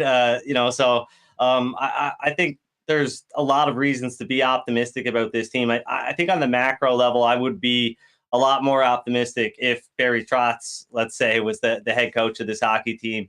But I do think Rick Bowness seems like the type of coach that's maybe good at the little things, which is probably what this team needs, because I think there is a good hockey team here. There's not a lot of change needed, I don't think, to be a playoff team after all they've been in the playoffs just about every year since Connor Hellebuck's been in goal for this team. So like I said, Rick Bowness, he's a Nova Scotia guy like myself. We're both bullshitters. He'll probably be able to touch this team and get through to them in ways that maybe the previous coaching staff couldn't. So of all the teams that I have projected to miss the playoffs more often than not, I do have the Jets kind of on the underside of the Central Division, but it's really close. I've got 5 points separating Winnipeg and St. Louis in the number 3 spot. So there's a lot of ways that things could turn out. But I think of all the teams that I've got projected to miss the playoffs more often than not, I think this is a team that I could be very wrong about. Like I said, I think there's a good hockey team here, but it's a numbers game. Like you said, I'm in the lab, and they kind of grade out poorly from through the lens of modern hockey statistics, right? They ranked pretty poorly in some of those metrics, like expected goals against. Yeah, expected goals against was a disaster for the way that they played in the better part of the last few years. And it certainly gave Connor Hellebuck an opportunity to show everyone how brilliant he can be and win him a Vezina trophy. But that is the first thing on Rick Bowness's list. Get this team playing a different way, being more responsible defensively. And listen, we haven't seen any regular season games yet, but I will tell you that the effort, the engagement, the back checking of, in particular, that incredibly talented top line that the Winnipeg Jets have was quite attractive. By the way, just a bit of breaking news. Remis is telling me that the Jets have placed Mason Appleton on IR. So maybe that means that he won't be in the lineup on Friday night. And, of course, that would mean the Jets can kick the can down the road a little bit on that final roster move. We'll have more on that later on, as well as on tomorrow's show. Andy, I was in doing the lock shop with Dustin Nielsen on the weekend. And, certainly, being, he in Edmonton and me in Winnipeg, I kind of did focus on some Winnipeg Jet futures. Love Cole Perfetti at over 14.5 goals. I mean, if he can stay healthy, playing power play and playing on that second line, I mean, he'll be relied on for more than that in that position. So I certainly like that. What do you think about Mark Scheifele, though? Mark Scheifele has been a point-a-game player for the last 6 years. He missed a few games at the end of last season. I think if the team was in a different situation in the standings, he probably would have returned. And now he's arguably playing with the 2 most talented wingers that he's ever had on the same line, with Nikolai Ehlers and Kyle Connor. Thoughts on that line overall and what those players can do, as opposed to some pretty lofty futures over-under numbers on goals and points for all of them? Yeah, I mean, as much as this team's kind of, where they end up is going to be determined by Connor Hellebuck, I think, like you said, that top line is going to play a big role.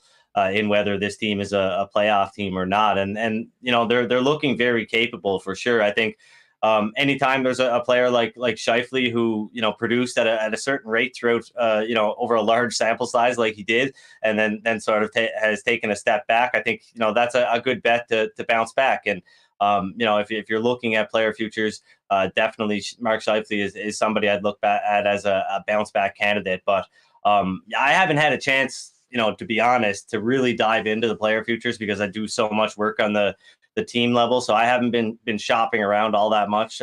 You've probably got a better handle on it than I do, to be honest. Well, you know what I mean? Just that is it's interesting. And I said to the guys at the book, like, give us a number on over under goals for that line. Connor, Ehlers, and Scheifele. And I mean, Connor's number, I think, individually is 43.5. Ehlers is like 32.5. Scheifele's 29.5. Talking about like 106 goals for a line. And I mean, that's lofty. And as we know with player futures, I mean, injuries can derail those over bets so quickly. Yeah. And usually the smart money, if you just blindly bet a whole bunch of unders, you're probably going to be doing quite well just because of injury issues so far.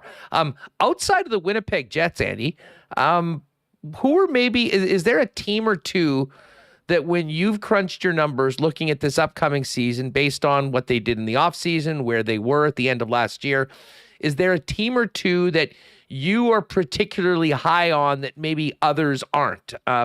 Fill us in on maybe the Andy MacNeil sleeper teams that will overperform general expectations. Yeah, well, the one that stands out above all the rest, I think, and there's two teams in the East that I think are a bit underrated, and it's the Bruins, but more so the Capitals. I think Washington, they've been such a trendy pick to take a step back these last number of years, pretty much ever since they won the Stanley Cup in 2018, but they haven't because they have a great offense and they're a very underrated defensive team. They were one of the top defensive teams by a lot of metrics last season, and it was the goaltending that kind of dragged this team down. They've overhauled that. They brought in Darcy Kemper. I think Kemper is my sleeper pick to win the Vezina this year, 25-1. He's one of the best regular season goaltenders. He's got something to prove after I guess a lousy performance in the playoffs, and it's not too often that you get a goaltender that just won a Stanley Cup coming to a new team with the chip on his shoulder. But Kemper's save percentage these last number of seasons has been right up there with Ilya Sorokin, Andrei Vasilevsky, and UC Saros. So he's my pick to win the Vezina at those odds. But just in general, I think Washington, what they did in the offseason, adding Dylan Strome and Connor Brown and Kemper, they're obviously going to miss Tom Wilson. It looks like he's probably going to miss maybe a month, maybe a little bit more, be back in December. We don't know what's going to happen with Nicholas Backstrom, but I just really like this team relative to what the market is saying about them. 95.5 points, I believe they're sitting at right now over at DraftKings and likely a lot of other sports books. But I think this is a 100-point team, maybe a little bit better than that, and arguably the second best team in the Metro Division. I think there's a lot of teams in there jumbled, just like the middle of the Central Division. I think there's a big jumble of teams in the middle there in the Metro that where things could go, one of many different ways. And I think the Caps have a good chance relative to the market prices that are out there. I bet them to win the Metropolitan at plus 750. Andy, who's getting the fade treatment from the digital gambler? Who are you looking forward to betting against once the puck drops this week? Well, my motto, I guess, is kind of to let the good bets come to me. Don't really, chase anything.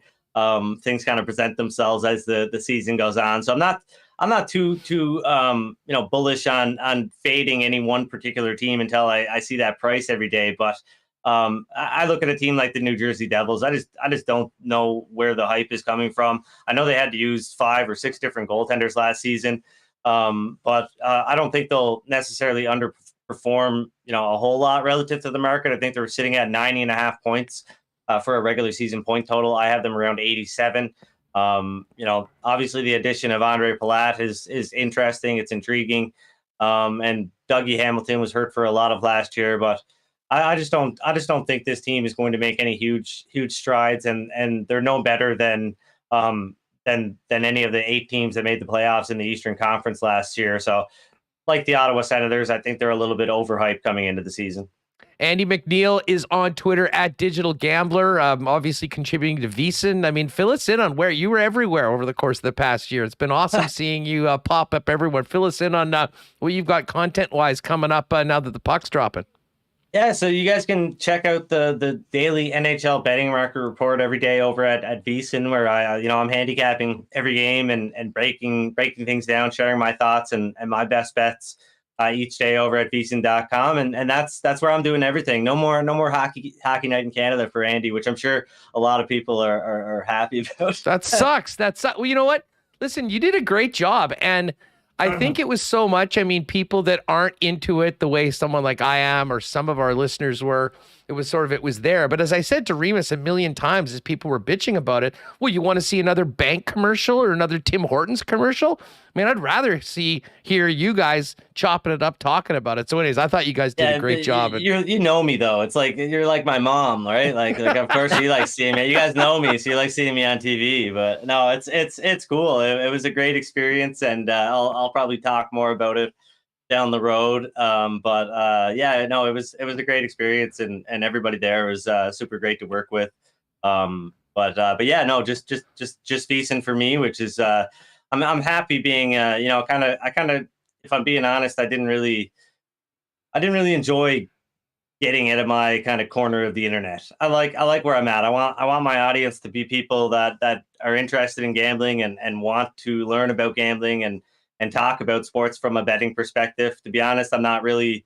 I mean, I'd rather talk about a million different things than how the game went last night if I didn't have a bet on it. So it's hard to separate sports and betting for me at this point. Everything is from a betting perspective, and if that's what you're into, then I'm probably a good follow. I'm probably somebody that you might like to some of the content that I produce. But if you just want to talk hockey, well, I'm not your guy, right? I'm always looking for an edge. I'm looking to make money. Well, let's get back to the lines. Tonight, we've got two games, Lightning and Rangers at MSG and the Golden Knights in LA against the Kings. Got an opening night pick that we should be jumping on? I'm a little bit hesitant here to jump into anything. These lines have been out for, the best way to describe sports betting markets, and this is, I'm going to steal this here from the book, The Logic of Sports Betting, which is a great breakdown of a lot of concepts. But the author in that book describes sports betting markets like Black Friday sales, right? Like the people that line up outside the store and they get those, $400 TVs for $99. They're getting the best deals. And then, you might get some of the scraps when it's all said and done, but for the most part, you're getting everything that's been picked over. So these lines have been up for a while now, given that they're the opening day lines, and they've been picked over quite a bit. I've got both of these games as coin flips. I think the Rangers and the Kings should be small favorites. I could be talked into betting the Kings and the Golden Knights to go over, though. These are two of the highest paced teams in the league. I know Jonathan Quick is starting now and Logan Thompson, so I'm interested to see where the odds go, because I think things would have maybe been different if it was Cal Peterson and Logan Thompson. But I'm interested in maybe looking at the over here, over 6 goals at around even money, because these are two very high-paced teams. They both ranked among the top 10 teams in terms of shots per 60 minutes. And in each of the last 4 games last season between these two teams, there was at least 6 goals, and 3 out of those 4 games went over. So I mean, these two teams like to score whenever they meet up, and I would think that will be no different tonight. Andy, man, great to have you back on the program. All the best. Good luck with the wagers, and let's catch up soon on Winnipeg Sports Talk. Always appreciate your time. For sure, anytime, guys. I'll be in the basement. Right on. There it is. Andy MacNeil, folks, as I mentioned. Give him a follow on Twitter at Digital Gambler, and check out all of his content over at VSiN.com. Give a shout out to our guy DQ Nick. I'm not sure if he's still in here right now, but I did see him pop in a little earlier. I mean, this extended, beautiful fall we've got is great, I'm sure, for maybe a couple family trips over to the DQ. And I know many of you were smart and jumped on those DQ ice cream cakes to add to the Thanksgiving festivities with the family over the long weekend. Nick and Nicky DQ, great supporters of ours since day one. 4 locations in Winnipeg. DQ Niverville, and of course, Nick, a big supporter of the new MJ team there, the Niverville Nighthawks, along with the 3 Winnipeg locations, DQ Northgate, DQ Polo Park, and DQ St. Anne's. Pop by for a blizzard, maybe one of their amazing stack burgers, my personal favorite, the honey barbecue chicken fingers, and more.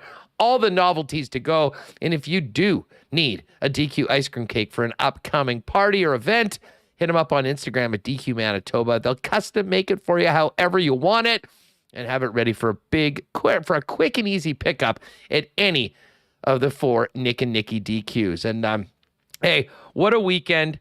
As I said, one of my favorite weekends I've had in a long, long time. And part of that was enjoying a few ice cold 1919s.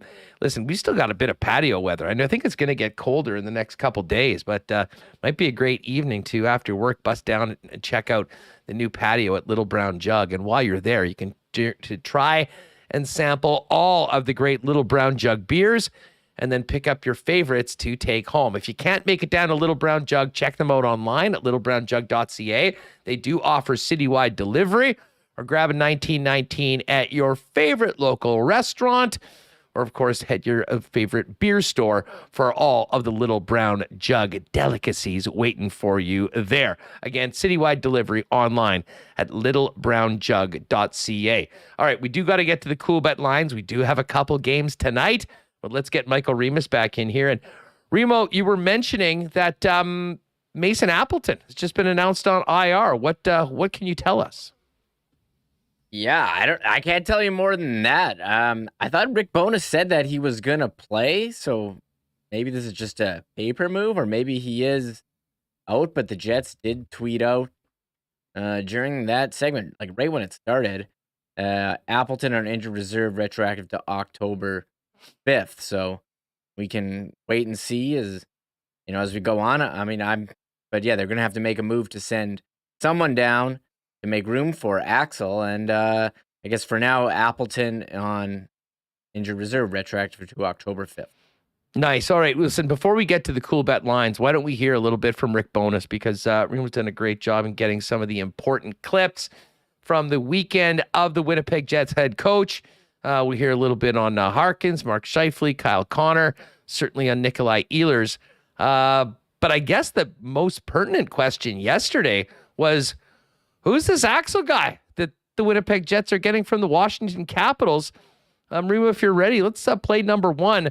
Here is Winnipeg Jets head coach Bones talking about the newest member of the club who came over on the waiver wire from the Washington Capitals. Oh, I thought I had it ready. Sorry. No worries. Well, Scotty can tell you a lot more because he coached him in Washington, the scouts and the Arnie. All say the same thing. He's got great speed. He's got good size. Arnie used him as a penalty killer in Washington. So that's about all I know about him. Arnie will give you a better, probably more in depth. All right, so Rick Bowness getting the information like the rest of us. New player coming in. As I did mention, online yesterday, some of the analytics folks throwing up some charts on where the Jets were last year and where the Washington Capitals were. The one thing that stood out for Axel above everyone, like twice as good as anybody on either team, was his loose puck retrieval on dump ins, which goes to the great forechecking ability that Rick Bowness just mentioned. We'll talk more about Axel when he gets to town, presumably a little later on this week. Here's a little bit more from Rick Bowness. He did talk about Jansen Harkins, who, of course, was put on waivers, cleared waivers, and has now been sent to the Manitoba Moose. But in fairness to Jansen, I talked to him last night. I haven't had a good chance to talk to him one-on-one about his role, so I'm going to deflect that one. I'll delay that one. I want to talk to Jansen first before I talk to you guys about him. Glad that he cleared waivers, I guess, so that he's within the organization. Well, as a player, you want to get picked up from an organizational point. We're happy to still have him. All right, so there's Rick Bowness, on a, I'm sure which was a tough cut for him. I mean, he knows that he's been a part of this team for the last couple of years, and it's never easy. But he talked about the competition in camp, and unfortunately for Jansen Harkins, he was the odd man out for that final roster spot up at forward. And now there might be someone else out now that Axel, as we mentioned, has been claimed off of waivers. A lot of focus on Mark Scheifele throughout the preseason. Looked good with the back checking. We certainly know that he can score. That line looks deadly, as well as the first power play unit. Rick Bowness talked a little bit about Mark Scheifele and said his love for the game is back. I think it's back, and I sensed excitement in his voice the first couple of times I talked to him. So again, young players, he's not that young anymore, but when you go through that, you miss the playoffs, it's hard on you. And it takes some time to get over it. It's not something that you just shake off. Oh, well, we missed the playoffs. We'll be back next year. It eats away at you. And clearly it did with Mark. But I think by the time that I was announced as the coach, and you get a time to sit back and reflect a little bit. But from the day one of my conversations with him, he's been nothing but impressive. Nothing but all in. All right. Well, that is a great sign. And certainly, I wouldn't expect to hear anything else. We'll see what happens when the puck drops in the regular season, in the good and the bad times. But Mark Scheifele, outside of Connor Hellebuck, for my money, is the most important player. An engaged, bought-in Mark Scheifele, which all reports saying that he is. Could have a big, big bounce-back season and could be maybe the most important factor in a turnaround from what happened last year for the Winnipeg Jets. A little bit more on the rest of the top line from Bones. Here is Bowness on Kyle Connor. Just got great work habits. He's quiet. He just goes about his business. He's a real good pro. You watch him in practice, doesn't say too much, but he comes out and works his butt off, pays attention to the details of the drills. He's just a real good pro. You want your guys like him to lead by example, and that's what he's doing out there. And great speed. His release is as good as any in the league that I've seen, and just a real good person. All right, Kyle Connor impressing his new coach. And listen, I'm sure Rick was impressed enough watching him put up the 47 that he scored last year for the Winnipeg Jets. The other member of that line is Nikolai Ehlers, who finally gets a starring role on the top line and the top power play. Here's Rick Bowness on the elevated role for Nikolai Ehlers heading into Friday night. He's a guy that's going to take responsibility a lot for how the team plays and the success of the team. He's another guy that takes great pride in his job and being a Winnipeg Jet, and I love that about him. So, again, very highly skilled guy, man. They find each other out there, backhand postures, passes. They're putting pucks into areas that the other guy is skating into. So they've got, all three of them have great vision. He will be a very, very important piece of our puzzle this year. All right, there is Rick Bowness. And as I mentioned, before we get to the Coolbet lines, we do have the special set up. 106.5 total goals for Connor, Scheifele, and Ehlers together is that number. All right, great stuff from Rick Bowness. Remo, thanks for chopping those up so we could get some of the coach in here. But let's get to some news from the Winnipeg Jets. And I knew I talked to a couple people in the organization last week that said early this week we'd have some information on a whole bunch of new stuff, certainly for season ticket holders and ticket holders. And they've got a big release today on new concessions, exclusive content, premium Jets gear shopping experience, and new ways to win, and a little bit more on what awaits Winnipeg Jet fans when they drop the puck on their season Friday night at Canada Life Center. Yeah, they just put out this press release, and I retweeted it as well. It's on the Jets website. Trying to sell some tickets, Hustler. We know they didn't have a sellout last year, so they're really stepping up their game.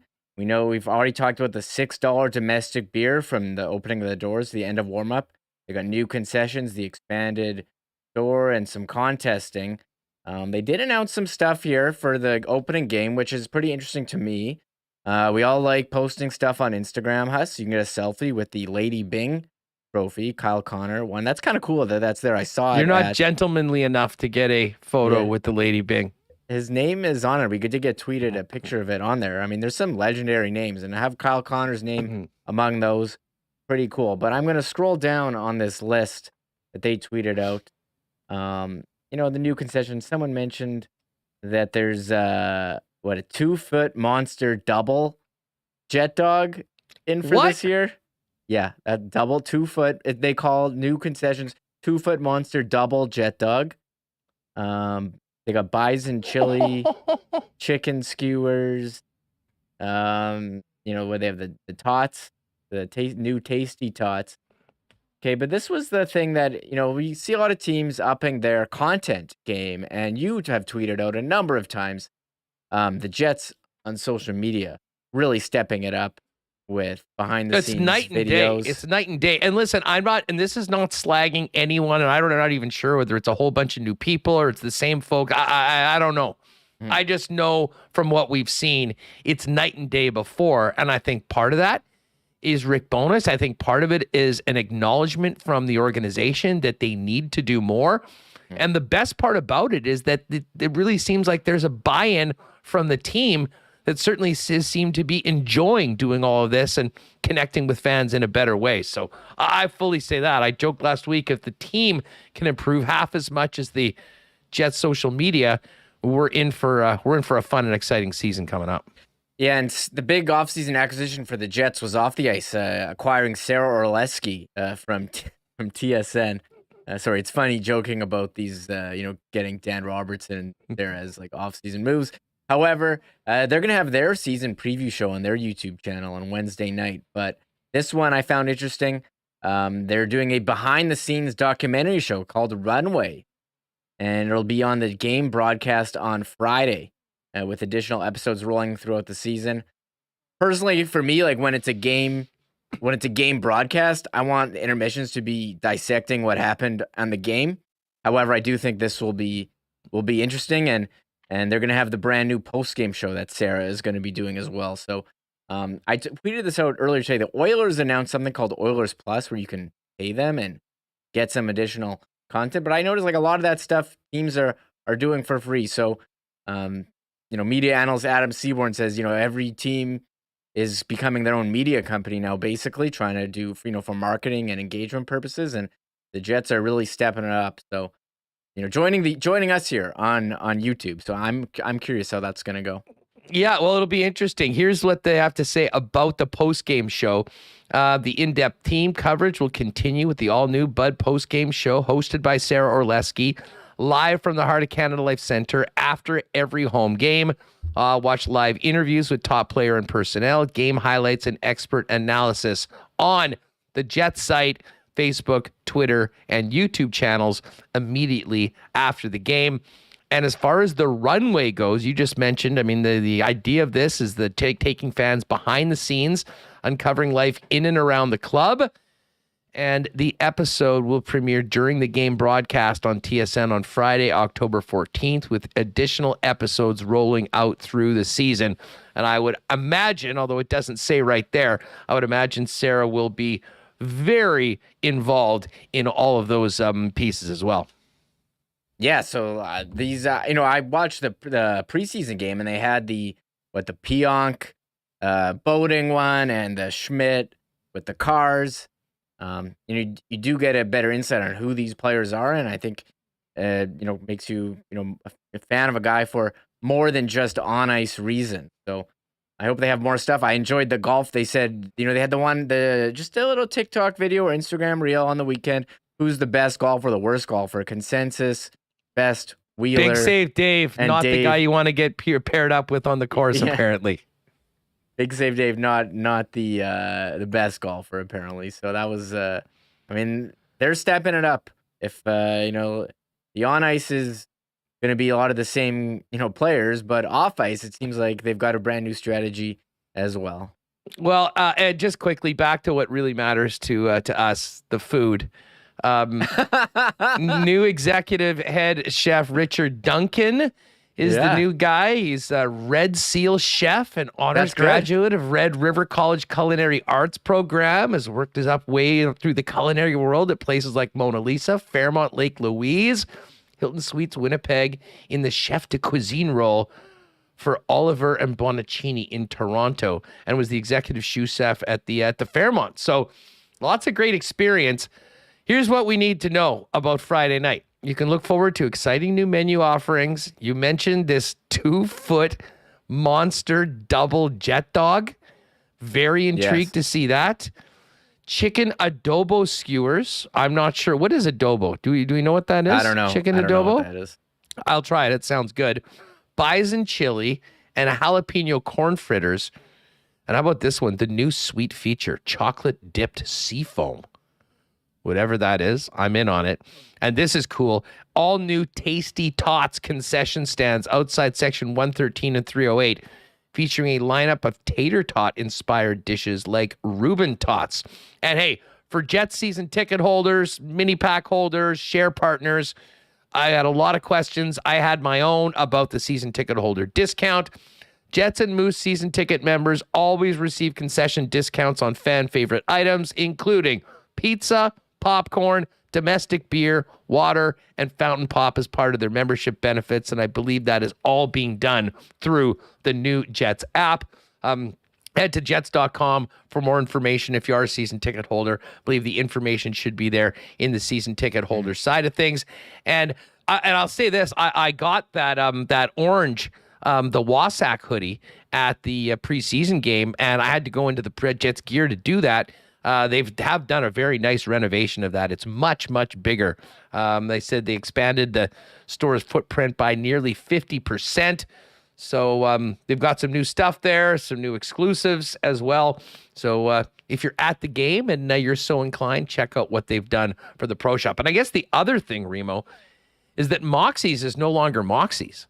Yes. And if you haven't been to the game this year, especially if you're on the sides where everything gets so congested in between at intermissions, you're going to want to get to the north side of the building, because with basically the wall being blown out, the bar's still there, the tables from Moxie is still available, and I'm sure there's going to be more work done. I believe the reno's starting in February of 2023.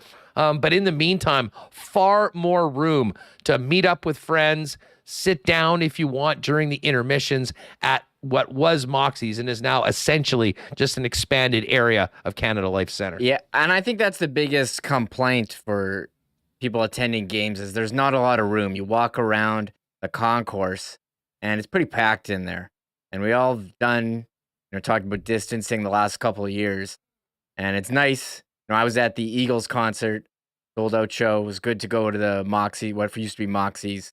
They got tables there, you can sit down, other, beer. A lot of people didn't know about it. I actually hit the bathroom in there too, and that's a tip. Don't blow up the spot. I don't want to tell too many people, but there's a hidden bathroom there. I don't want to tell anyone. Well, smart. You just did it with 400 people watching live on our YouTube no one channel. Listens. All Jet fans that probably go to games all the time. Anyways, it's another option for you. It's a nice addition. But, of course, what is really going to be important is the main course served up by Bones and the Winnipeg Jets when the puck drops on Friday night against the New York Rangers. All right, let's quickly get to the Coolbet lines for tonight. Of course, our friends at Coolbet. And by the way, shout out to everyone that was riding with us. What an all-time weekend and Sunday in the Lock Shop. 4-0 in the best bets. Parlayed that. The Lock Shop partner parlay came through at plus 460. And then on top of it all, my guy Tom Kim won on the PGA Tour at 25-1. Very, very lucky, I would say. Hopefully that can continue heading into the NHL regular season, which is underway in North America tonight. Rangers hosting the Tampa Bay Lightning. New York Rangers minus 119. Tampa plus 101, essentially even money. And another pretty tight game. Good opening night matchups. West Coast, late game. Vegas Golden Knights minus 103 at the Los Angeles Kings. Now, if you do go down to season bets, Remo, and click on specials, we've got that total there for the Ehlers, Scheifele, and Kyle Connor line. You ask, I deliver. There it is, over under 106.5 goals. I don't know. It's just such a big number. I mean, so many things have to go right to get to that. I think probably the smart money's on the under. However, if you go to player goals alone, you maybe don't have to bet the entire line. My favorite bet, I think, is Cole Perfetti over 14.5 goals for the season. I think in the situation, the position he's going to be in, the Jets need probably more than 15 from Cole Perfetti if he's going to be playing in the power play as well as on that second line. Kyle Connor's number is quite large, 43.5. Mark Scheifele is 29.5. And where's our buddy Nikolai Ehlers here? Nikolai Ehlers. Am I missing Ehlers? I know he's right around here. 33.5. 33. Oh, there we are. 33.5. So in some ways, basically, they just added up those three numbers and put it together for a number for the entire line. But all those numbers are there at Coolbet. And maybe most importantly, if we go and click on winner and then head down to qualify for the playoffs, the Winnipeg Jets are plus 160. So an underdog to make the playoffs, but right there on the bubble with the teams that are plus money. So a $100 bet on the Jets would pay you back $260 if the Jets make the playoffs. And I will say there was some of the football winnings that were plunked on that this weekend. Will be a fun bet to follow throughout the year and see whether the Jets can get back into the postseason and bring the whiteout back to Winnipeg. Use the promo code WST at coolbet.com if you've never played there before. To use WST on your first deposit, get a 100% bonus up to $200 on your first deposit. And Dusty and I will be getting in the lock shop later today with the fantasy football extravaganza. We'll have some CFL and NFL picks tomorrow, or CFL and NHL picks tomorrow, and then Thursday, Friday, and Saturday, all over the National Football League in the lock shop. Speaking of the NFL, Reem, I didn't think we could see a worse call than the roughing the passer that robbed the Atlanta Falcons of the opportunity to get the ball back against Tom Brady and the Tampa Bay Buccaneers down 6 late in the fourth quarter. And then last night happened with the Chris Jones roughing the passer call. Another bizarre one. He was the ball carrier. He already had the football, had no other way of falling down as he recovered the fumble, and yet that was overturned. And it was bananas at Arrowhead. I mean, the fans always bring the noise, especially for a Monday night game against the Raiders. But that was as rabid a crowd after a bad call I can remember for a long, long time. And to be perfectly honest, I think that impacted the refereeing in the second half. You all know that I'm a Chiefs guy. I still can't believe that they called a defensive holding penalty on the Raiders on a missed field goal that turned out what would have been a turnover into an automatic first down. And of course, don't give Patrick Mahomes a second chance because he'll be putting it in the end zone. And then, of course, we had the very, very strange 2-point convert attempt with 4 minutes left in the game, knowing Mahomes was getting the ball back either way, which ended up being the difference in a 1-point game won by Kansas City. Yeah, roughing the passer, big topic of the weekend. You had the Grady Jarrett sacking Tom Brady, called roughing the passer, grabbing him by the waist and dragging him down. I know you're trying to protect the quarterback, and BA saying, well, that's roughing the passer by the rule. I don't know. No, it's not. There's how are you supposed to sack a quarterback if you can't tackle them? Like, how are you supposed to stop gravity? Like, you can't fall on a quarterback. For everyone out there that's the rule guy, all you needed to do was listen to the officials, Mike Pereira and whatnot, that were in the booth saying that both of those calls were absolutely atrocious. And listen, I get trying to protect the players, but it's still football, and neither of those were basically by the letter of the law. I mean, crushing the player. I mean, the Brady one was an absolute joke. To be honest, I thought Brady kicked at the guy afterwards. And when I saw the flag, I thought it was Brady that was getting a 15-yard penalty for unsportsmanlike conduct.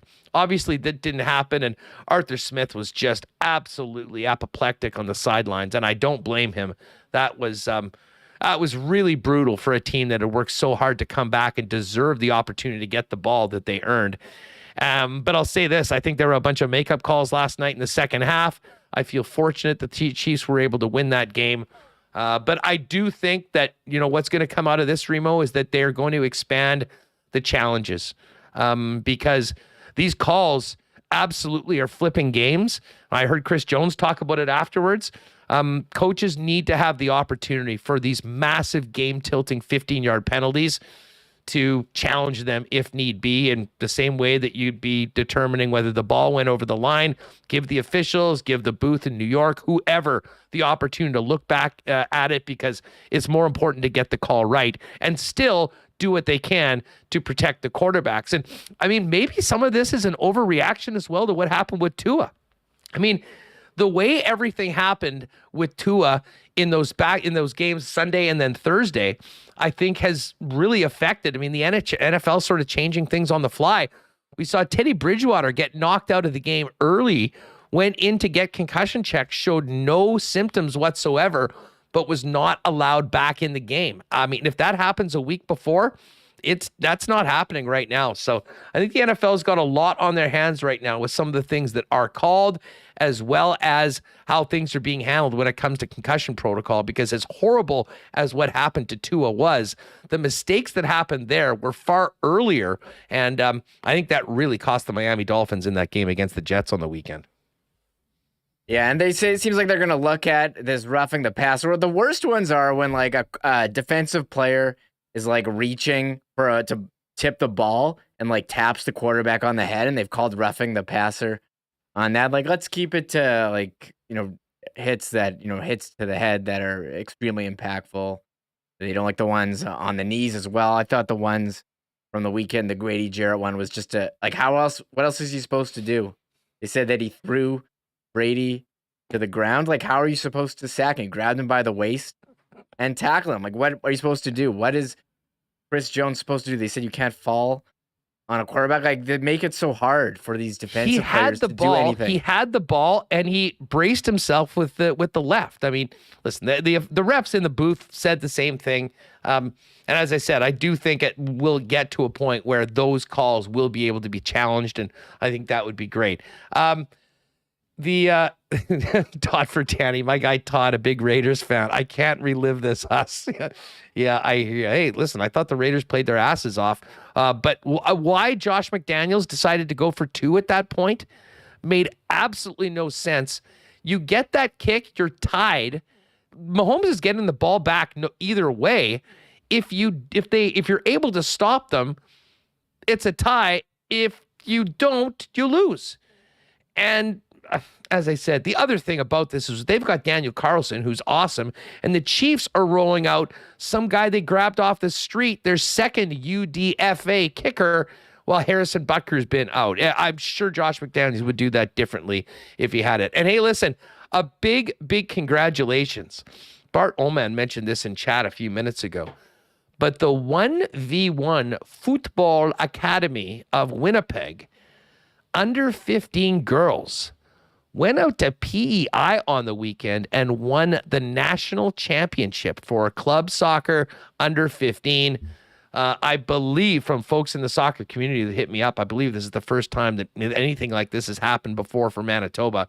So congratulations to the girls of the 1v1 representing Manitoba and winning the national championship. Just another cool story coming out of a wild sports weekend, Reem. Yeah, that is pretty cool. I'm enjoying the comment from Gucci Maine. They'll get to the point where you bear hug a QB and that's a sack. Isn't that what the Bomber defensive lineman did to Taylor Cornelius, where he kind of grabbed him and stopped playing? Isn't that what happened on Saturday? Oh, pretty much, man. We had so much Jets talk. I mean, I'm glad we got to the Bombers with Hammer.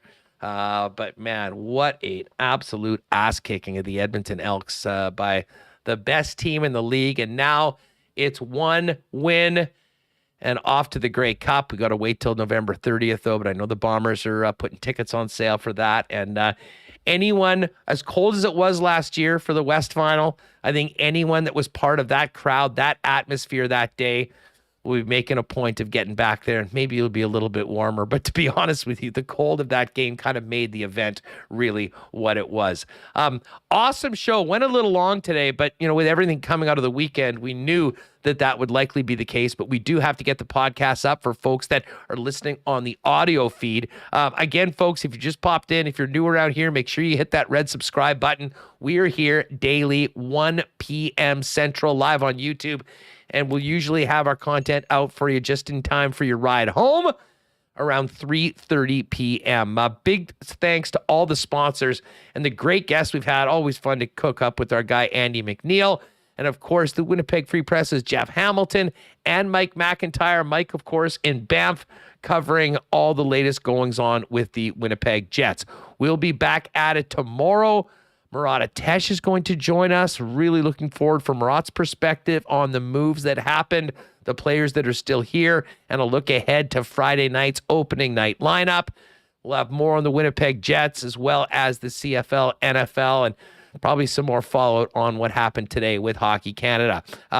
Great job to Michael Remis. Thanks to everyone that joined us. Tell a friend about WST. And again, thank you to the sponsors that make this show happen each and every day. Support them when you have the opportunity. Gang, have a great night. Enjoy a couple of real live NHL games tonight. Baseball playoffs as well. And we'll be back at it tomorrow, 1 o'clock right here on Winnipeg Sports Talk. Have a great one. Oh my God! Oh! Shut it down! Let's go home! Thanks for tuning in to Winnipeg Sports Talk Daily. Make sure to subscribe on YouTube and your favorite podcast feed at winnipegsportstalk.com.